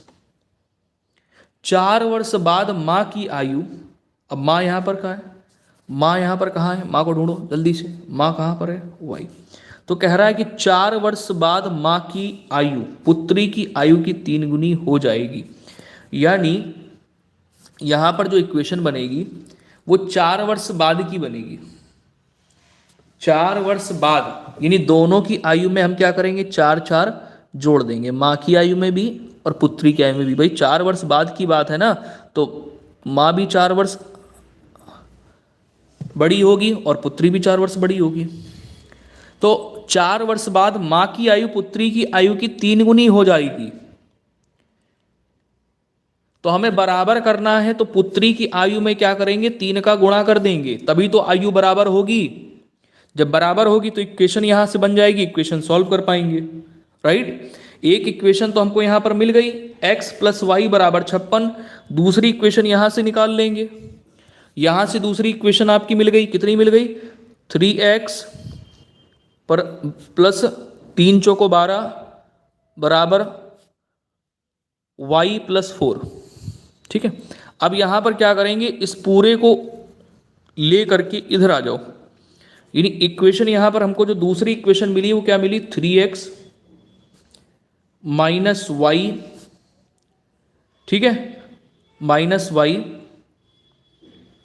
3x माइनस वाई, और बराबर में यहां पर आप क्या कर दो, क्योंकि हमने क्या किया है, इसको उठा करके इधर लाए हैं, केवल y को उठा करके इधर लाए हैं, ठीक है, और 12 को उठा करके उधर ले गए हैं, तो 12 इधर से उधर जाएगा तो माइनस में हो जाएगा ना, तो यहाँ पर माइनस का 8 बचेगा। अब इसको सॉल्व कर लो, सॉल्व करोगे तो यहाँ पर देखिए, सॉल्व करेंगे जब, तो ये प्लस का y और माइनस का y क्या होगा, कट जाएगा, क्योंकि हम यहाँ पर क्या कर रहे हैं, जोड़ रहे हैं। जोड़ेंगे पहली इक्वेशन को और दूसरी इक्वेशन को, तो प्लस का y माइनस का y कट गया, ठीक है, और यहाँ पर आपका क्या बन गया, 3x और 1x मिलकर के 4x बराबर, इन दोनों को सॉल्व करेंगे तो 56 में से 8 जाएगा तो कितना बचेगा, 56 में से 8 जाएगा तो कितना बचेगा, 48, 48। तो यहाँ 4 से 48 को कट करोगे तो x बराबर कितना मिलेगा, 4 एक कम 4 हो गया, 4 दूनी 8 हो गया, यानी x बराबर आ गया 12। यानी पुत्री की जो आयु है वो आ गई 12 वर्ष। हमें इक्वेशन यहाँ पर दी गई थी, क्या इक्वेशन दी गई थी जो हमें गिवन थी, गिवन इक्वेशन जो थी वो थी x प्लस वाई बराबर 56, जिसमें से हमें पुत्री यानी x की आयु पता चल गई कितनी है, 12, 12 प्लस वाई बराबर 56। तो यहाँ से y की वैल्यू अगर निकालोगे तो 56 माइनस कितना करना पड़ेगा, 12, तो आंसर यहाँ पर कितना आ जाएगा, 44। ठीक है, y बराबर कितना आ जाएगा, 44। ये बिल्कुल बेसिक वाला मेथड था, ये बिल्कुल बेसिक वाला मेथड था, इसको नोट कर लेना। जब नहीं आएगा तो आपको ऐसे ही करना पड़ेगा, जब आपको नहीं आएगा तो ऐसे ही करना पड़ेगा।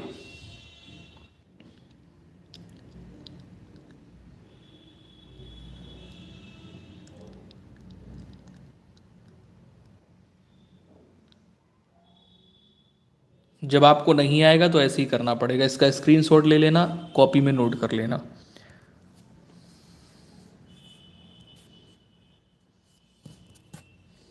ठीक है, जब आपको नहीं आएगा तो क्या करना पड़ेगा,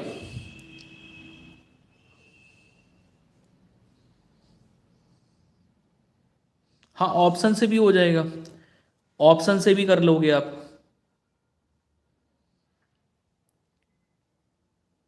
ठीक है, ऑप्शन से भी आप कर लोगे।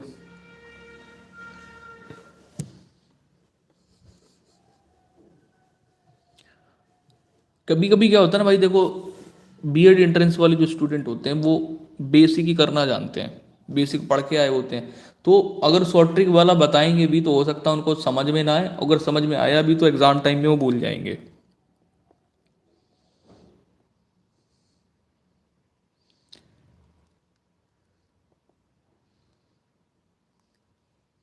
ठीक है, एग्जाम टाइम में क्या होंगे, भूल जाएंगे।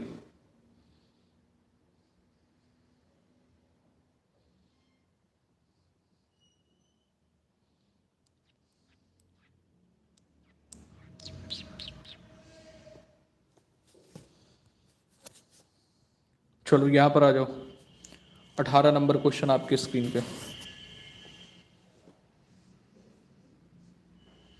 इसमें कह रहा है कि j बराबर 1, मतलब सबकी वैल्यू दी गई है। j बराबर 1 है, k बराबर 2 है, l बराबर 5 है, m बराबर 7 है, n बराबर 11 है, o बराबर 13 है, p बराबर 17। तो यहाँ पर इसको सॉल्व करना है और क्वेश्चन मार्क के स्थान पे कौन सा वाला नंबर होगा ये पता लगाना है। जब नंबर पता हो जाएगा तो उसका हम अक्षर भी पता लगा लेंगे, क्योंकि अक्षर यहाँ पर कोडिंग दी हुई है। तो देखो n दिया है, तो n के लिए क्या करेंगे, n की जगह पर हमें क्या पुटअप करना है, 11, तो 11 कर लिया, मल्टीप्लाई, यहाँ पर क्वेश्चन मार्क है, इसको निकालना है तो इसकी जगह हमने x सेलेक्ट कर लिया। निकालना है ना, फाइंड आउट करना है, तो x सेलेक्ट कर लिया, क्योंकि जिसकी वैल्यू पता नहीं होती वहाँ पर हम कुछ ना कुछ सेलेक्ट कर लेंगे। m की जगह यहाँ पर 7 रखना है, तो यहाँ पे 7 हो गया। फिर यहाँ पर डिवाइड का साइन है, डिवाइड का साइन लगा दिया, ब्रैकेट बंद करने के बाद k की वैल्यू कितनी है, 2 बराबर 31।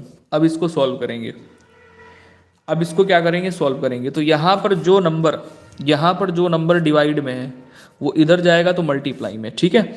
तो 11x plus 7 is equal to, तो 31 में अगर 2 से गुणा करेंगे तो 62 मिलेगा, ठीक है। फिर 11x is equal to 62 minus 7, क्योंकि ये इधर 7 उधर जाएगा तो माइनस में हो जाएगा, चिन्ह बदल जाएगा, माइनस कर दोगे तो x बराबर 11x बराबर कितना आएगा 55। तो यहाँ से हमें x की वैल्यू कितनी मिल जाएगी, क्योंकि 11 से क्या करेंगे 55 को जब डिवाइड करेंगे तो हमको कितना मिलेगा 5। तो x की वैल्यू हमें यहाँ पर मिल गई 5, और 5 मिल गई, लेकिन हमें निकालना क्या है, अक्षर, अल्फ़ाबेट निकालना है। तो ये 5 जो कोड है वो किसका है, L का। 5 कोड किसका है, L का, ठीक है। तो सही आंसर यहाँ पर क्या हो जाएगा, ऑप्शन नंबर ए। अगले क्वेश्चन पे आ जाओ। अगला क्वेश्चन ये रहा 19 नंबर आपके स्क्रीन पे। अगला क्वेश्चन ये रहा आपके स्क्रीन पर 19 नंबर। यहाँ पर कह रहा है निम्नलिखित शब्दों को शब्दकोश में आने वाले क्रम में लगाइए, अरेंज करिए। तो पहला शब्द यहाँ पर क्या होना चाहिए, देखो क्या क्या दिया है, साफ नहीं दिख रहा हो तो मैं लिख दे रहा हूँ यहाँ पे।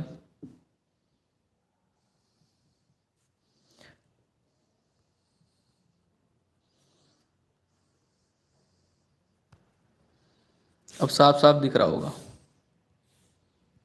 करते कैसे हैं, जो कॉमन है उसको हटा लीजिए, उससे कोई लेना देना नहीं। जे ओ कॉमन है, ठीक है।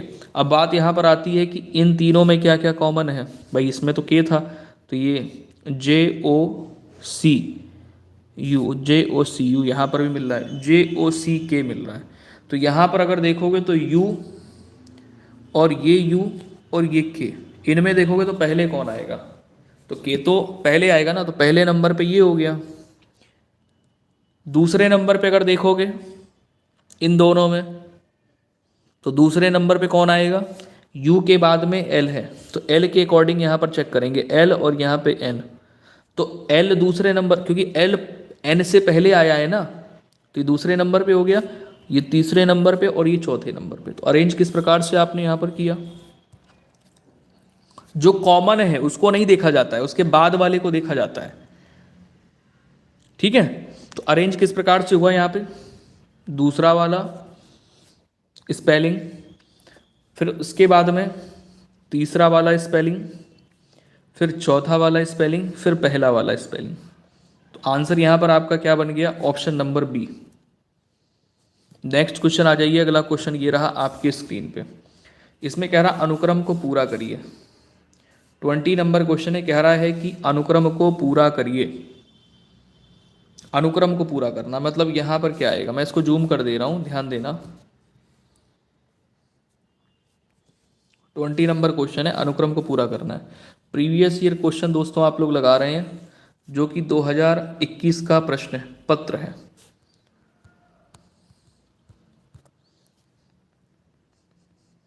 रेखा गुड आफ्टरनून।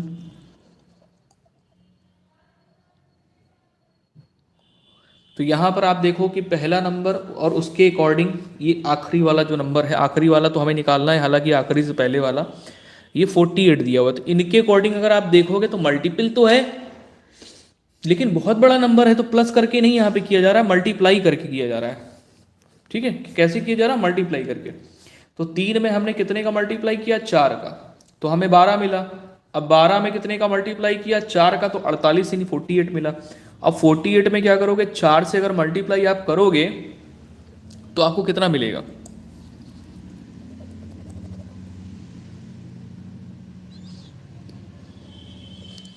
192, 192 मिलेगा, 192।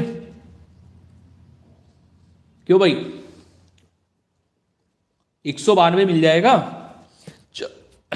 अगला क्वेश्चन चलो करो, 21 नंबर है।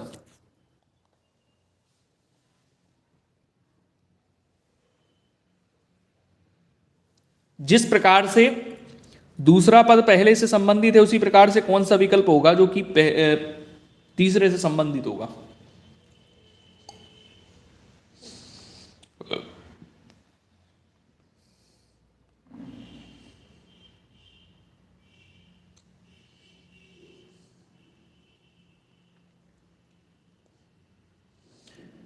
बहुत बढ़िया, शाबाश। देखो भाई यहां पर क्या है कि इसका अगर आप वर्गमूल निकालोगे, 64 का स्क्वायर रूट निकालोगे, स्क्वायर रूट अगर आप निकालते हैं, नहीं वर्गमूल निकालते हैं, तो आपको कितना मिलता है? 8। इसी प्रकार से तीसरे पद का वर्गमूल निकालोगे तो यहां पर कितना आएगा? 17। मैंने आपको बताया हुआ था 1 से लेकर के 125 तक के आपको स्क्वायर आने चाहिए। ठीक है, नेक्स्ट क्वेश्चन पे आ जाओ। अगला क्वेश्चन ये रहा आपके स्क्रीन पे।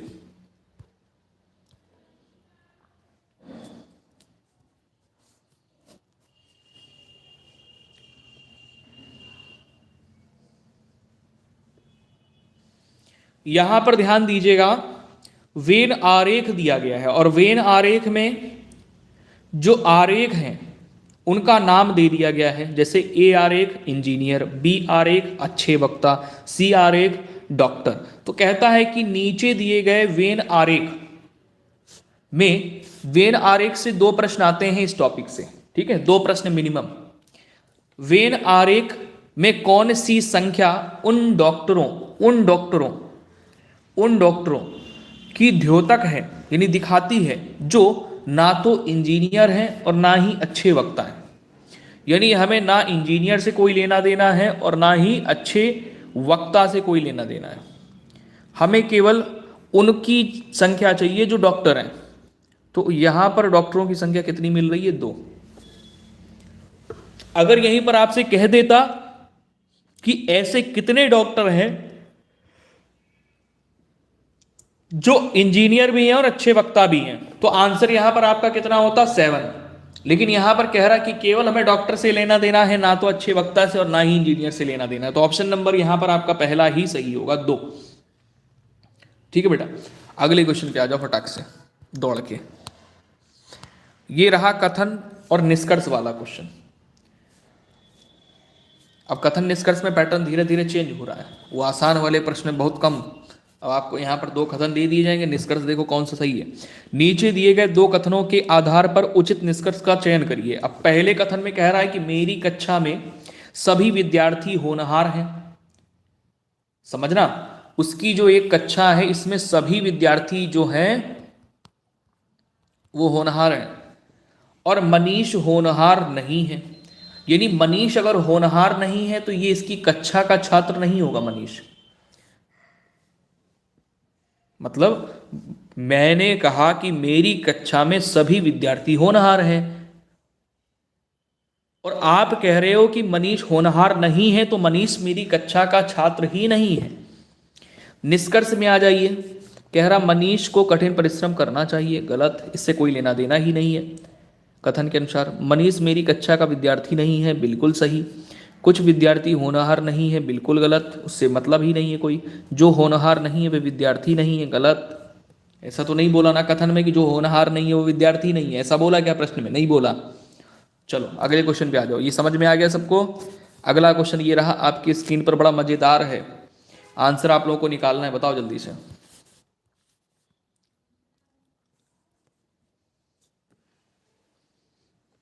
इसमें ट्रिक बताऊंगा कि कैसे आपको आंसर निकालना है। कह रहा कमला को याद है कि, कमला जो है उसको याद है कि उसकी बहन का जन्मदिन 12 और 16 दिसंबर के मध्य होता है। 12 और 16 दिसंबर के मध्य होता है, यानी बीच में होता है। ठीक है, इतनी बात समझ में आ गई?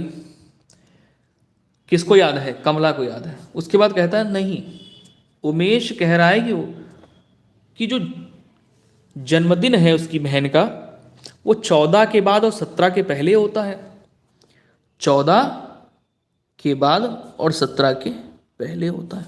दोस्तों एक चीज यहां पर ध्यान देना कि जो नंबर आपको दिए जाएंगे वो आंसर नहीं होते हैं।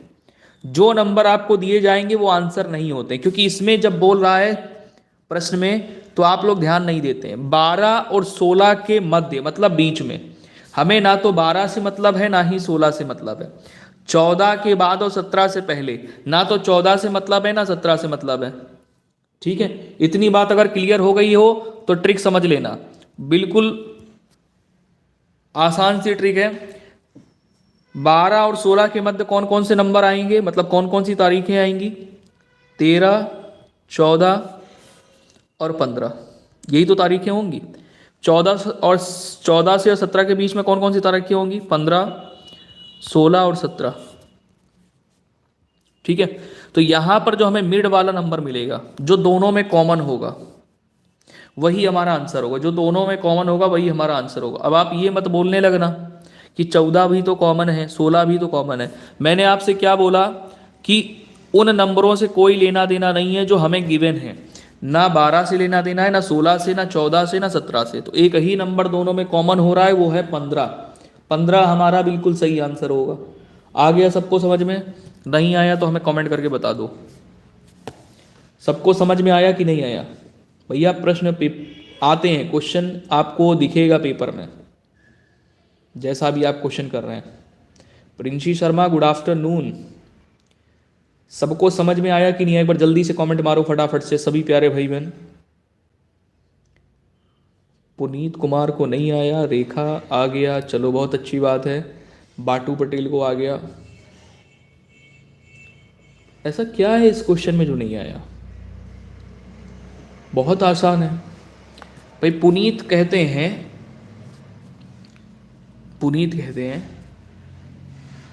कि नहीं आया। कमला को याद, समझना क्वेश्चन पढ़ना पहले। कमला को याद है कि उनकी बहन का जन्मदिन, कमला को याद है कि उनकी बहन का जो जन्मदिन है वो 12 और 16 के मध्य है। मध्य बोले तो बीच में, ठीक है, मतलब 12 से 16 के किसी एक तारीख को उसकी बहन का जन्मदिन है।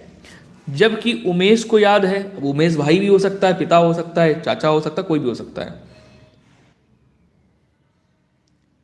जबकि उमेश को याद है कि जन्मदिन 14 के बाद और 17 से पहले होता है।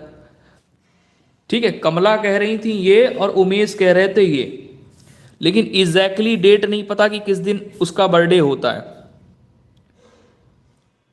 ठीक है, तो हम लोग निकाल सकते हैं ट्रिक से। क्या मैंने आपसे बोला कि जो तारीखें दी जाएंगी उनसे कोई लेना देना नहीं है, मतलब वो बीच की बोलना है ना, तो उन तारीखों से कोई मतलब ही नहीं है।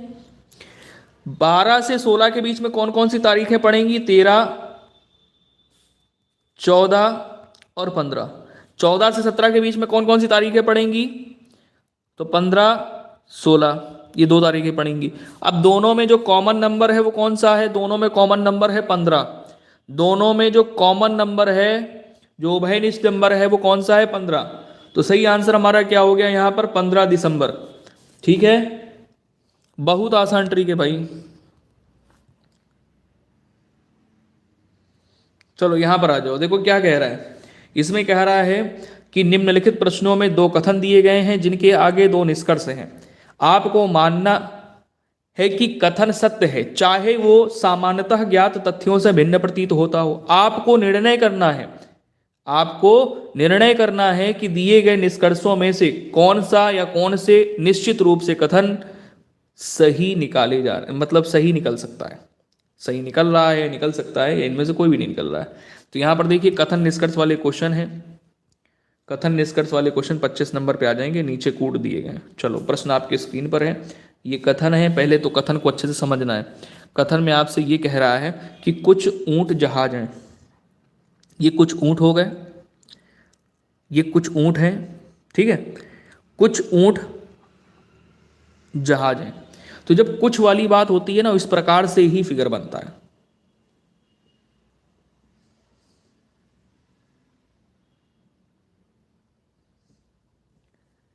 ध्यान दीजिएगा, जब कुछ वाली बात होती है कि कुछ ऊंट जहाज हैं, तो ये कुछ ऊंट हो गए इधर और ये जहाज हो गया। ठीक है, तो कुछ वाला पार्ट हमने यहाँ पे ले लिया कि कुछ ऊंट जहाज हैं। इससे पता चल जाएगा कि कुछ जहाज ऊंट हैं और कुछ ऊंट जहाज हैं। फिर कहता है कि कोई जहाज नाव नहीं है। नाव बिल्कुल अलग है, कोई जहाज नाव नहीं है, और ऊंट के साथ में कोई रिलेशन नहीं बताया है। समझना मेरी बात को, पहले समझ लो अच्छी तरीके से, क्योंकि ये प्रश्नों में गलतियां बहुत होती हैं, निष्कर्ष चुनना होता है। इन प्रश्नों में गलतियां बहुत होती हैं। देखो इन दोनों का तो बता दिया है, ऊंट और जहाज का, कि कुछ ऊंट जहाज हैं। लेकिन इसने ये नहीं बताया है कि ऊंट नाव से भी संबंधित है, नहीं बताया है ना, ध्यान रखना इस बात को। कोई जहाज नाव नहीं है, मतलब कोई जहाज नाव नहीं है। ओके, अब आ जाओ निष्कर्ष में। निष्कर्ष में कहता है कि कुछ जहाज ऊंट हैं। ये तो बात सही है भाई, कुछ ऊंट जहाज बोलो या कुछ जहाज ऊंट बोलो, ये सही है, फॉलो कर रहा है। पहला वाला निष्कर्ष फॉलो अनुसरण करता है। दूसरे में कह रहा है कि कुछ ऊंट नाव नहीं है, तो ऊंट और नाव के बीच में कोई बात नहीं कही गई है कथन में, तो कृपया करके उस पर बिल्कुल भी ध्यान ना दें, कृपया करके उस पर बिल्कुल भी ध्यान ना दें जिसमें आपको जानकारी नहीं दी गई है। आप सीधे करोगे कि पहला वाला यहां से सही निकल रहा है तो पहला वाला सही है, बस बात खत्म, आंसर आपका हो गया, निष्कर्ष पहला सही है। चलो अगले क्वेश्चन पे आ जाओ। यहां पर मिसिंग नंबर फाइंड आउट करना है। मिसिंग नंबर यानी लुप्त संख्या क्या होगी, मिसिंग नंबर यानी लुप्त संख्या आपको बतानी है। मिसिंग नंबर यानी लुप्त संख्या।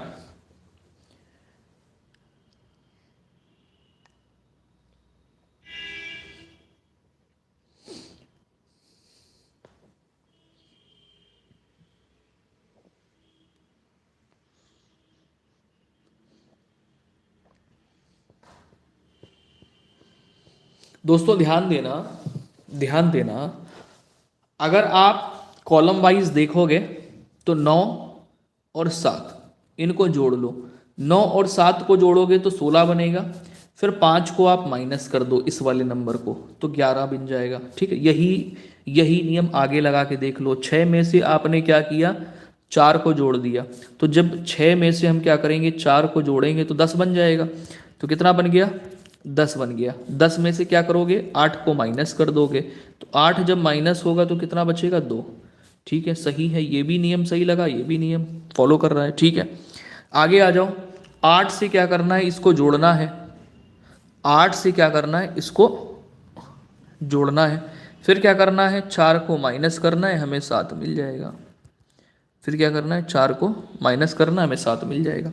बट यहाँ पर ये जो क्वेश्चन मार्क लगा हुआ है इसकी जगह कौन सा एक नंबर होना चाहिए, तो कैसे निकालोगे, इसको निकालने के लिए हम इसको लेट कर लेते हैं, x मान लेते हैं।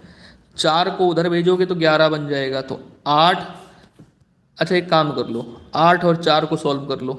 8 और 4 को सॉल्व करोगे, यहाँ पे 8 प्लस का है, 4 माइनस का है, तो x प्लस कितना बचा, 4 बराबर 7। अब x की जगह अगर 3 होगा तो 3 और 4 मिलकर के 7 बना लेंगे। अगर निकालना नहीं आता इस प्रकार से तो आप सीधे सीधे x बराबर करोगे 7 माइनस 4 करोगे, x बराबर यहाँ पर आ जाएगा 3।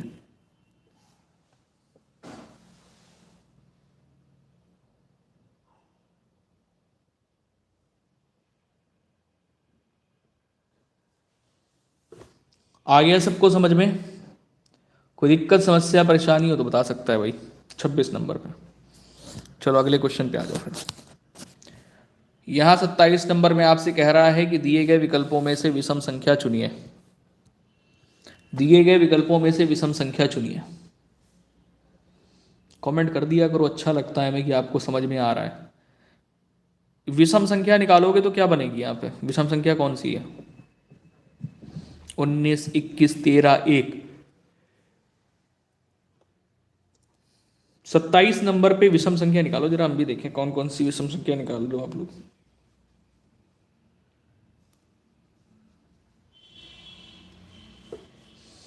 सत्ताईस में बहुत आंसर आसान है, ये भाज्य संख्या है।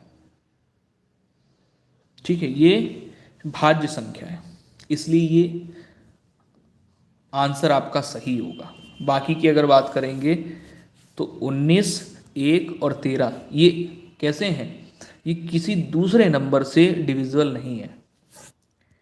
अगला क्वेश्चन ये रहा आपकी स्क्रीन पे। यहां पर आपसे ये कहता है कि निम्नलिखित प्रश्नों में निम्नलिखित प्रश्न में अक्षरों का कौन सा समूह खाली स्थानों पर क्रमवार रखने से दी गई अक्षर श्रृंखला को पूरा करेगा। आ जाओ भाई जल्दी से यहाँ पे। इसको कंप्लीट करना है। बहुत सिंपल सा क्वेश्चन है ये, एकदम हलवा वाला, एकदम हलवा वाला क्वेश्चन है, मतलब बहुत ज़्यादा सरल, बहुत ज़्यादा सरल क्वेश्चन है।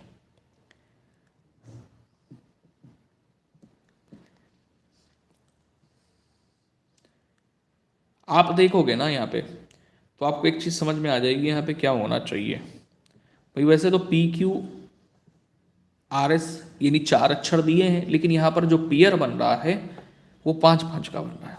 डबल आर आपको यहाँ पर मिल रहा है, देखो मिल रहा है डबल आर, तो 2 पेयर बना लो यहाँ पे, 2 युग्म बन जाएंगे यहाँ पे, ठीक है।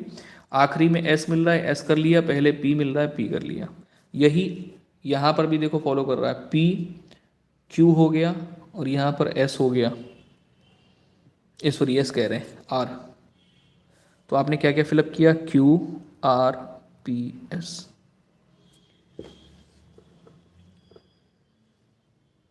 ठीक है। क्या फिलअप किया आपने, QRPS। QRPS option number B आपका सही होगा, ठीक है ना। अगले क्वेश्चन पे आ जाइए फटाफट से। अगला क्वेश्चन ये रहा आपकी स्क्रीन पे।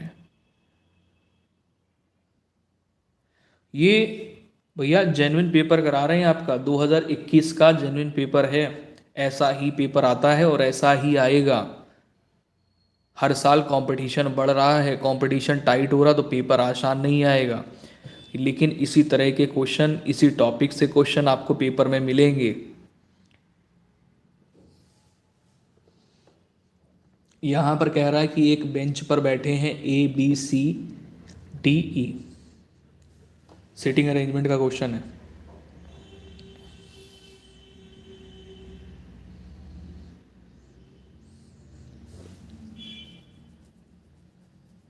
बैठाला जाए, बैठाला जाए, चलो बैठालना है, ध्यान देना। इसमें कह रहा है ABCDE एक बेंच पर बैठे हैं, उनमें ए जो है वो बी के बराबर में बैठा है, उनमें से जो ए है वो बी के बराबर में बैठा है, ठीक है। ए जो है वो बी के, क्योंकि बेंच एक ही है ना, तो बराबर का मतलब होता है बगल में बैठा है, ठीक है ना। कंफ्यूज मत होना कि आप कहोगे कि बेंच तो एक है, तो क्या वो जमीन में बैठा है क्या एक, ऐसा नहीं है।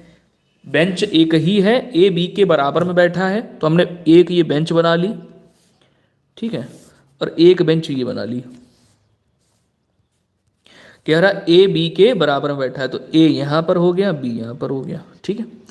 और एक फिगर और बनाएंगे जिसमें बी पहले हो गया, ए बाद में हो गया, ठीक है। अब आगे कह रहा तथा सी डी के बराबर में है, ठीक है। आगे पढ़िए, पर डी ई के पास नहीं बैठा है, पर डी जो है वो ई के पास नहीं बैठा है, यानी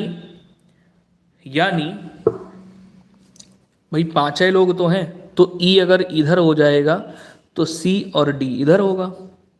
लेकिन एक चीज और है, यहां पर इस तरीके से अरेंज करेंगे तो गलत हो जाएगा, इसको अपने दिमाग में रखेंगे, क्योंकि ई बेंच के किनारे पर बैठा है, तो या तो ये इधर बैठा होगा या ये इधर बैठा होगा। आगे कहता है सी का स्थान दाईं ओर से दूसरा है, सी का स्थान दाईं ओर से दूसरा है, यानी सी को अगर आप काउंट करते हो तो दाएं हाथ से आपका दायां हाथ कौन सा होगा, ये राइट साइड होगा ना, तो इधर ही से अगर आप काउंट करोगे तो इधर से काउंट करने पर सी का स्थान दाईं ओर से दूसरा है। पहला किसी और का होगा, दाईं ओर से दूसरा यानी सी यहां पर होगा, और कहता है कि सी डी के बराबर में बैठा है, तो यहां पर डी हो जाएगा, यहां पर डी हो जाएगा। तो पहला वाला जो फिगर था वो तो हो गया गलत, दूसरा सही हो गया। 2 फिगर बना के चलेंगे तो हमें क्वेश्चन में ज़्यादा समय नहीं देना पड़ेगा। मान लीजिए आपने ये वाला बना लिया, फिर दोबारा से ये वाला बनाओगे तो समय ज़्यादा लगेगा ना, बार बार कर रहे हो क्वेश्चन को। तो पहला वाला गलत हो गया, दूसरा वाला सही हो गया, फटाक से कर लो। कह रहा है कि ए बी और ई के, ए बी, ए जो है वो बी और ई के दाईं ओर है, ए जो है वो बी और ई के दाईं ओर है, ठीक है, सही है, सही है। बहुत ज़्यादा एक्सप्लेन कर दिया क्वेश्चन को।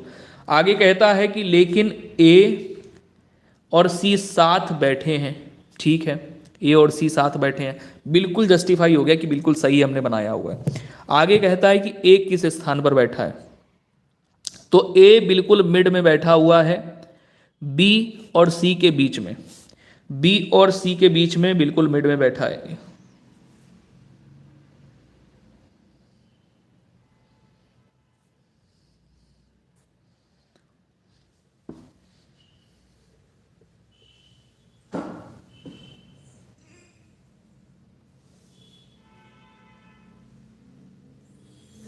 पेपर से करोगे, पेपर में करोगे तो ज़्यादा अच्छा लगेगा आपको, क्योंकि पेपर जब मिलता है ना तो वहाँ पर सॉल्यूशन करने की इतनी ज़्यादा जगह नहीं होती है। कुछ लोग हमसे कमेंट करके बोलते हैं कि सर आप क्वेश्चन में ही आप सॉल्यूशन बता देते हो, उसी में समझा देते हो, तो टाइम ही वही आ गया है कि क्वेश्चन में ही सॉल्यूशन करना पड़ेगा। इतना समय नहीं है कि खाली पेपर में उसको सजाएं, अच्छा अच्छा करें। आदत डाल लोगे तो खुद भी वैसे ही करने को सोचोगे, नहीं साफ साफ जगह कराएंगे तो फिर आदत पड़ जाएगी कि साफ पन्ने में साफ साफ करना है, नहीं तो पल्ले ही नहीं पड़ेगा कि हाँ कैसे क्या हो रहा है। समझ रहे हैं? तो पेपर लेके आए हैं तो पेपर ही में सॉल्यूशन करा रहे हैं। उम्मीद है आप समझ पा रहे होंगे। चलो अगला क्वेश्चन ये रहा आपके स्क्रीन पे, 30 नंबर क्वेश्चन है। यहां पर आपसे कह रहा है कि पक्षी, 5 पक्षी हैं, कौवा है, कबूतर है, छोटा कबूतर, बड़ा कबूतर और गरुड़ पेड़ की शाखा से एक के बाद एक उड़ते हैं। ठीक है, 5 पक्षी हैं, कौवा है, कबूतर है, छोटा कबूतर और बड़ा कौवा, गरुड़। ध्यान देना, कौवा, फिर बड़ा कौवा, कबूतर, छोटा कबूतर और गरुड़। अभी एक पेड़ की शाखा में बैठे हुए हैं और एक एक करके एक के बाद एक उड़ते हैं। बड़ा कौवा कौवे के बाद में, बड़ा कौवा जो है वो कौवे के बाद उड़ता है, मगर गरुड़ से आगे, मगर गरुड़ से आगे। बड़ा कौवा कौवे के बाद उड़ता है मगर गरुड़ से आगे। कबूतर कौवे, कबूतर जो है कौवा और बड़ा कौवा के बीच में है। कबूतर जो है इन दोनों के बीच में हो गया। और पहले इसने यहां पर यह कहा था कि बड़ा कौवा जो है वो कौवे, जो बड़ा कौवा है वो कौवा के बाद, यानी इन तीनों में यहां पर पहले नंबर पर ये उड़ रहा है। उसके बाद अगली लाइन में कबूतर कौवा और बड़ा कौवा के बीच में है। तो कबूतर यहां पर क्या है, कौवा और बड़ा कौवा के बीच में, यानी पहले नंबर पे यहां पर भी ये है कौवा उड़ने में। क्योंकि हमसे ही पूछा है ना कि सबसे पीछे कौन है, सबसे आगे पूछ लेगा तो कैसे निकालोगे, ऐसे ही निकालोगे। तो छोटा कबूतर जो है वो कौवा के आगे है, यानी छोटा कबूतर सबसे आगे हो गया। सबसे आगे कौन है, छोटा कबूतर। सबसे पीछे कौन होगा, तो सबसे पीछे यहां पर कैसे निकालोगे भाई, कौवा जो है दूसरे नंबर पे हो गया, सबसे आगे ये, तो पहले नंबर पे छोटा कबूतर, दूसरे नंबर पे कौवा, तीसरे नंबर पे कबूतर, चौथे नंबर पे बड़ा कौवा, तो पांचवें नंबर पे बचा गरुड़, तो यही सबसे आखिरी में होगा। तो आंसर कर लोगे ऑप्शन नंबर सी। ये था प्रश्न पढ़ के उत्तर निकालना। अब मैं इसको अरेंज करके दिखा दे रहा हूं कि कैसे कैसे इसने बोला है। ठीक है, ओके ओके, ध्यान देना। इसने ये कहा, प्रश्न यहां से शुरू हुआ था, बड़ा कौवा कौवा के बाद मगर गरुड़ से पहले। तो यहां पर लिखते हैं कौवा, उसके बाद बड़ा कौवा, उसके बाद गरुड़। बोला नहीं है, मगर गरुड़ से आगे उड़ता है। आगे आ जाओ, कबूतर जो है कौवा और बड़ा कौवा के बीच में है। तो कबूतर को यहां पर घुसेड़ो, इसके बीच में कौन है, कबूतर। ठीक है, कौवा और बड़ा कौवा के बीच में है। छोटा कबूतर जो है ये कौवा के आगे है, तो यहां पर हो गया छोटा कबूतर। ठीक है, अब देखो सभी हो गए, सब हो गए। सबसे पीछे कौन है पक्षी? गरुड़। सबसे आगे कौन है? छोटा कबूतर। उम्मीद है आपको समझ में आ गया होगा। है आसान की नहीं है? चलो अगले क्वेश्चन पे आ जाओ भाई। 31 नंबर क्वेश्चन आपके स्क्रीन पे।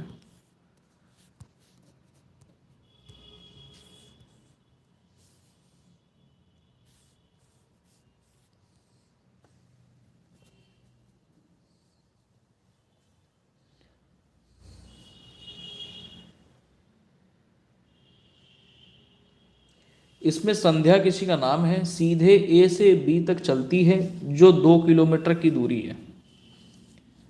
संध्या ने क्या किया? ए से चलना प्रारंभ किया, बी तक गई ये, ठीक है, जो कि 2 किलोमीटर गई। फिर वहाँ से 90 डिग्री बाईं ओर घूमती हैं। अब 90 डिग्री बाईं ओर घूमी है तो यहाँ पर जब पहुँचती हैं बी के पास में, तो ये इनका लेफ्ट साइड होता है और ये राइट साइड होता है, ठीक है। बायां मतलब होता है लेफ्ट साइड। जब बाएं घूमेंगी तो यहाँ से डायरेक्शन क्या होगी? ऊपर की ओर जाएगी। बाएं घूम करके 8 किलोमीटर जाती हैं। फिर वहाँ जब पहुँचती हैं बाएं मुड़ करके 8 किलोमीटर, तो सी के पास पहुँच जाती हैं, ठीक है। वहाँ से वह फिर 90 डिग्री बाएं घूमती हैं। फिर वहाँ से 90 डिग्री बाएं घूमी, यानी इस तरफ आ गई, इधर डी के पास पहुँच गई, डी, ठीक है। डी के पास जब पहुँच जाती हैं तो वहाँ से उनका मन नहीं लगता है डी के पास पहुँच करके। और ये चली कितना है? ध्यान देना, ये चली कितना है? 90 डिग्री मुड़ी तो है, 90 डिग्री बाएं मुड़ करके कितना चली है? 5 किलोमीटर, केवल केवल 5 किलोमीटर। यानी ज़्यादा और आगे ले जाना होगा, क्योंकि यहाँ पर ये 2 किलोमीटर थी, ये 8 किलोमीटर है, तो इनको आगे और ले जाओ। यहाँ तक गई, क्योंकि 5 चली है ना, ये 5, ठीक है। डी पर यहाँ पर पहुँच गई। फिर वहाँ से 90 डिग्री बाएं घूमती हैं। फिर 90 डिग्री बाएं घूमी, यानी इस तरीके से आ गई इधर। कितना चली? 8। यहाँ पर आ गई 8 चल के। अब आपसे यहाँ पर ये कह रहा है कि ये जो ई बिंदु पर आई है, ई से ए के बीच की जो डिस्टेंस है वो क्या होगी? कैसे निकालोगे? उसके सामने की जो डिस्टेंस है वो 5 है, और ए बी की डिस्टेंस कितनी है? 2। तो जब ये माइनस करोगे तो 3 डिस्टेंस आएगी। यहाँ की डिस्टेंस देखो कितनी है? 5 है ना ये, और यहाँ की डिस्टेंस केवल 2 है। तो ये जो बची हुई डिस्टेंस से निकालोगे जब, तो कैसे निकालोगे? 5 - 2 करके कितना आ जाएगा? 3 किलोमीटर। तो आंसर हो जाएगा ऑप्शन नंबर बी। आ गया सबको समझ में? बढ़िया से। कोई दिक्कत, समस्या, परेशानी तो बता देना।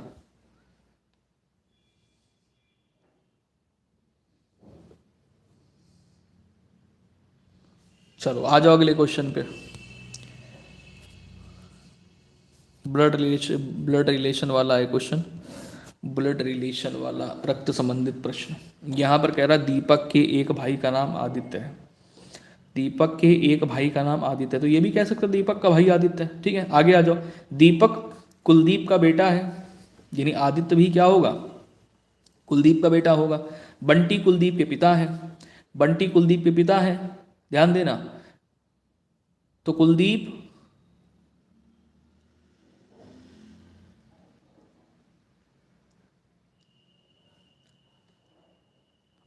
आंसर बताओ जल्दी से, आपको आंसर बताने वाले थे हम तो। आदित्य बंटी से किस प्रकार संबंधित है? बंटी कौन है? कुलदीप के पिता है। तो दीपक के कौन हो गए? दादा, ठीक है। और आदित्य के कौन होंगे? दादा। सीधी सी बात है। आदित्य बंटी से कैसे संबंधित है? तो यहां पर पूछा जैसा जाए वैसा बताना। आदित्य बंटी से किस प्रकार से? आदित्य के दादा कौन है? बंटी। लेकिन पूछ ये रहा है कि आदित्य बंटी से किस प्रकार संबंधित है, तो आदित्य क्या होंगे? पोता होंगे बंटी के। आदित्य कौन होंगे? पोता। किसके? बंटी के। बंटी कौन है? दादा। किसके? आदित्य के। दीपक और आदित्य के दादा कौन? बंटी। क्यों भैया बंटी कैसे हो गए? क्योंकि इन दोनों के जो पिता हैं वो कौन है? कुलदीप।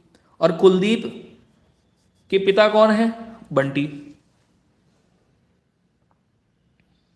बंटी कुलदीप के पिता हैं। ठीक है, तो आदित्य बंटी से कैसे संबंधित हैं? पोता होंगे। राइट, अगला क्वेश्चन ये रहा आपकी स्क्रीन पे, चलो करो।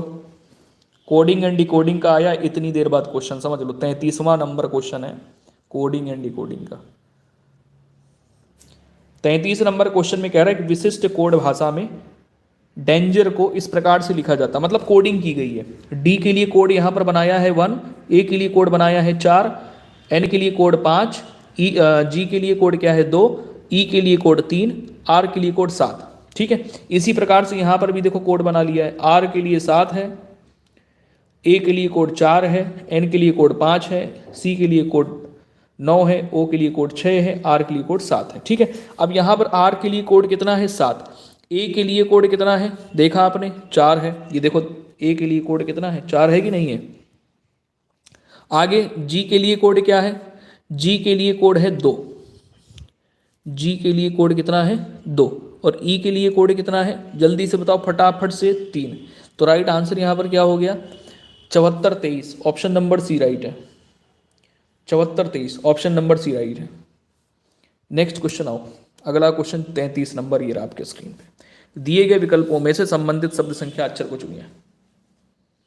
दिए गए विकल्पों में से शब्द संख्या अक्षर को चुनिए। कल मैंने साइंस का प्रीवियस ईयर क्वेश्चन पेपर कराया हुआ था, जो साइंस स्ट्रीम के स्टूडेंट हैं उन लोगों ने अगर वो पेपर नहीं ज्वाइन किया था तो ज्वाइन कर लेना, मैंने स्टोरी में भी उसको लगा रखा है। 34 नंबर क्वेश्चन धड़ाधड़ से करो जल्दी से। यू के बाद में देखो यहां पर ध्यान से देखो +1 कर रहा है, यू के बाद में वी आता है, एच के बाद में आई आता है, सी के बाद में डी आता है, डी के बाद में ई आता है, एन के बाद में ओ आता है, ओ के बाद में पी आता है, के बाद में एल आता है, जेड के बाद में ए आता है, एक्स के बाद में वाई आता है, डी के बाद में ई आता है, क्यू के बाद में क्या आता है, क्यू के बाद में आर। राइट आंसर यहां पर देखो प्लेयर कहाँ लिखा हुआ है, ऑप्शन नंबर सी तीसरे वाले में, यही सही है। आ जाओ अगले क्वेश्चन में। इसमें 35 नंबर में कह रहा है कि दिए गए विकल्पों में से भिन्न संख्या को चुनिए। जो बिहार बीएड का एग्जाम होता है जिसको सेट बोलते हैं, common entrance exam, common entrance test है ना, तो ये जो एग्जाम होता है इसमें 120 क्वेश्चन आते हैं जिसमें से रीजनिंग के 25 क्वेश्चन होते हैं। लेकिन यूपी बीएड की अगर बात करते हैं तो यूपी बीएड में 50 क्वेश्चन आते हैं।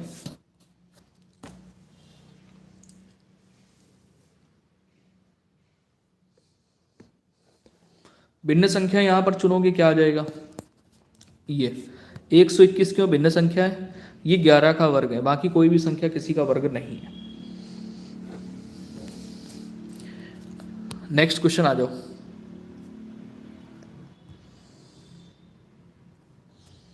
चलो 36 से 38 नंबर क्वेश्चन में कह रहा है निम्नलिखित प्रश्नों के उत्तर देने के लिए दी गई संरचनाओं का अध्ययन करें। अब यहां पर सिटिंग अरेंजमेंट वाला क्वेश्चन है, बनाना है उसके बाद में आंसर बताना है। कह रहा है कि A B C D E तथा एफ 6 मित्र एक वृत्ताकार केंद्र की ओर मुख करके बैठे हुए हैं। 6 मित्र जो हैं वृत्ताकार केंद्र की ओर मुख करके बैठे हुए हैं, 6 मित्र हैं, ध्यान देना, 1 2 3 4 5 6, 6 मित्र वृत्ताकार केंद्र की ओर मुख करके बैठे हुए हैं।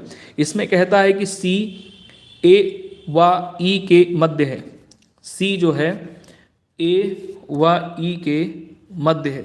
आगे बोलता है एफ डी और बी के मध्य है, एफ डी और बी के मध्य है, बी ई के ठीक बाएं है, बी यहां पर हो जाएगा, और बी और एफ के मध्य कौन है, डी। हो गया अरेंज, चुटकी में अरेंज हो गया तुरंत, टाइम नहीं लगा इसको अरेंज करने में। अब आंसर बताना है, इसको नोट कर लेना, इसको अपने कॉपी में बना लो कहीं पे, इसको अपने कॉपी में कहीं पे बना लो। 36 नंबर में प्रश्न में क्या कह रहा है, ए के ठीक बाएं स्थान पे कौन है, एक सेकंड, नहीं गड़बड़ हो गया थोड़ा सा, एक सेकंड, कुछ नहीं ठीक है, इसको भी 2 फिगर बनाते तो ज़्यादा अच्छा रहता। बाएं बोला है ना इसने, हमें हटाना पड़ेगा इसको, बी को इधर करना पड़ेगा, ई को इधर करना पड़ेगा, एफ को इधर करना पड़ेगा, ए को इधर करना पड़ेगा। अब बना लो, जल्दबाजी के चक्कर में ध्यान नहीं दिए, बाएं देख लिए, बायां है ना यहाँ पे, दायां नहीं है, ठीक है। बी ई के ठीक बाएं है, तो अब यहाँ पर देखो जरा, बी जो है वो ई के ठीक कहाँ पर है, लेफ्ट साइड में है कि नहीं है, लेफ्ट साइड में है कि नहीं है। अब सही समझ में आ रहा सबको, इसको हटाओ, इरेज कर देते हैं, नहीं समझ में आ रहा होगा तो अब समझ में आ जाएगा। इतनी बात समझ में आ गई, आगे चलें, प्रश्न करते हैं। क्यों भाई, इतनी बात आ गई सबको समझ में, प्रश्न किया जाए। प्रश्न में कह रहा है कि ए के ठीक बाएं कौन बैठा है, ए के ठीक बाएं कौन बैठा है, तो सी। सही आंसर क्या हो गया ये, ए के ठीक बाएं कौन बैठा है, तो सी, ठीक है। ए के ठीक बाएं कौन बैठा है, सी। आगे प्रश्न करो।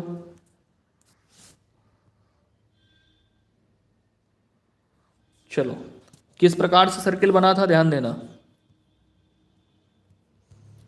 कितने लोग थे, 6 लोग, 1 2 3 4 5 6, ठीक है। किस प्रकार से बना था ध्यान देना।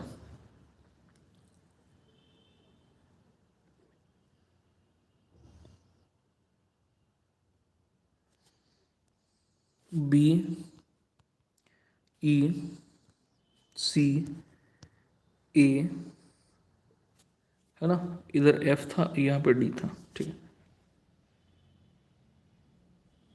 नहीं नहीं नहीं, डी यहाँ पे था, एक सेकंड, ये एफ था, यहाँ पे डी था, अब सही है। चलो करो। कह रहा ए के ठीक बाएं कौन बैठा है, ए के ठीक बाएं कौन बैठा है, तो आपने किया सी। उसके बाद में कहता है कि डी के सापेक्ष ई का क्या स्थान है, डी के सापेक्ष ई का स्थान, डी के सापेक्ष ई का स्थान क्या है। तो इसमें दिया क्या है, ठीक बाईं ओर है क्या, नहीं, ठीक बाईं ओर नहीं है। दाईं ओर दूसरे स्थान पर है, नहीं, गलत, दाईं ओर दूसरे स्थान पर नहीं है, दाईं ओर तीसरे स्थान पे है। तो यहां से देखो, दाईं ओर तीसरे स्थान पर है, हाँ है, बाईं ओर दूसरे स्थान पे गलत, तो यहाँ पर ऑप्शन नंबर सी राइट होगा, यहाँ पे ऑप्शन नंबर सी राइट होगा। अगला क्वेश्चन है ई व एफ के बीच में कौन बैठा है, तो ई व एफ के बीच में देखो जरा कौन बैठा हुआ है, ये ई है और ये एफ है, इन दोनों के बीच में कौन बैठा है, तो बी। सही आंसर क्या करोगे, बी। सही आंसर क्या करोगे, बी, राइट। अगले क्वेश्चन पे चलते हैं। अगला क्वेश्चन ये रहा आपके स्क्रीन पे, यहाँ पर आपसे 39 नंबर में कह रहा है कि एक वृक्ष पर 15 कबूतरों का झुंड बैठा है, एक शिकारी उस झुंड पर बंदूक से गोली दागता है, जिस कारण 2 कबूतर मर जाते हैं, शेष कितने कबूतर वहां रह गए, बताओ।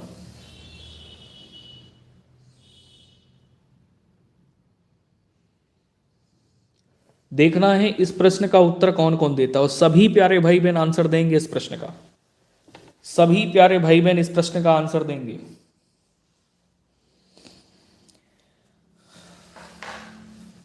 वाह, सी भी आ गया, बी भी आ गया, डी भी आ गया, और बताओ, सभी प्यारे भाई बहन आंसर देंगे इस प्रश्न का, सभी लोग।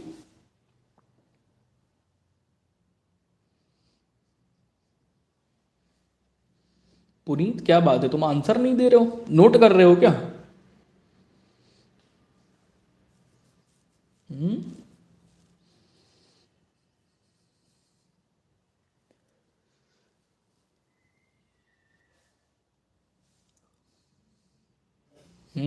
रेखा ने भी अब सही आंसर दिया है, पहले कुछ और आंसर था।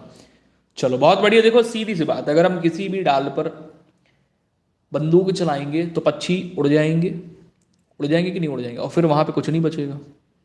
वैसे ही उसने 2 कबूतर मार गिरा दिए, तो वहां पर जब आके उसने देखा तो 2 कबूतर मरे हुए ही बचे थे वहां पे, बाकी 13 उड़ गए थे। तो ऑप्शन नंबर यहां पर क्या होगा, सी। ठीक है, नेक्स्ट क्वेश्चन पे आ जाइए। अगला क्वेश्चन यहां पर ये रहा आपके स्क्रीन पे, 40 नंबर है। 40 में आपसे कह रहा है कि 39 विद्यार्थियों की एक कक्षा में यानी 39 विद्यार्थियों की एक कक्षा में सुरेश अशोक से 7 रैंक आगे है। टोटल जो विद्यार्थी हैं कितने हैं? 39, 39 है। कितने हैं विद्यार्थी? 39, 39।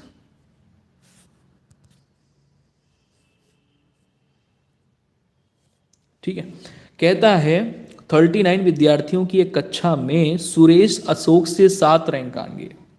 सुरेश जो है अशोक से 7 रैंक आगे। यदि अशोक की रैंक अंत से 17वीं है, अशोक की रैंक अंत से 17वीं है, ठीक है, अशोक की रैंक आखिरी से 17वीं है, और सुरेश क्या है? अशोक से 7 रैंक आगे है, 7 रैंक आगे है। ठीक है, तो कह रहा है तो सुरेश की आरंभ से रैंक क्या होगी? तो सुरेश की आरंभ से रैंक क्या होगी? पहले तो आप यहां पर निकालो सुरेश का अंत से यानी आखिरी से स्थान क्या है।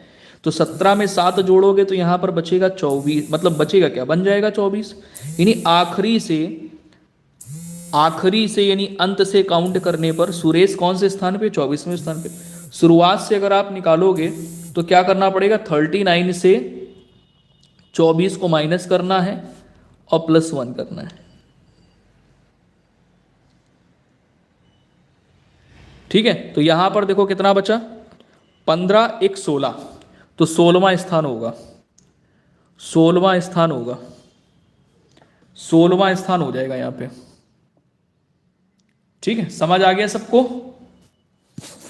चलो अब सेशन को यहीं पर फिनिश करते हैं, सेशन को यहीं पे फिनिश करते हैं। अब आप लोग मिलेंगे अगली क्लास में जो कि होगी 2 बजे से साइंस की। ठीक है, जय हिंद सभी को।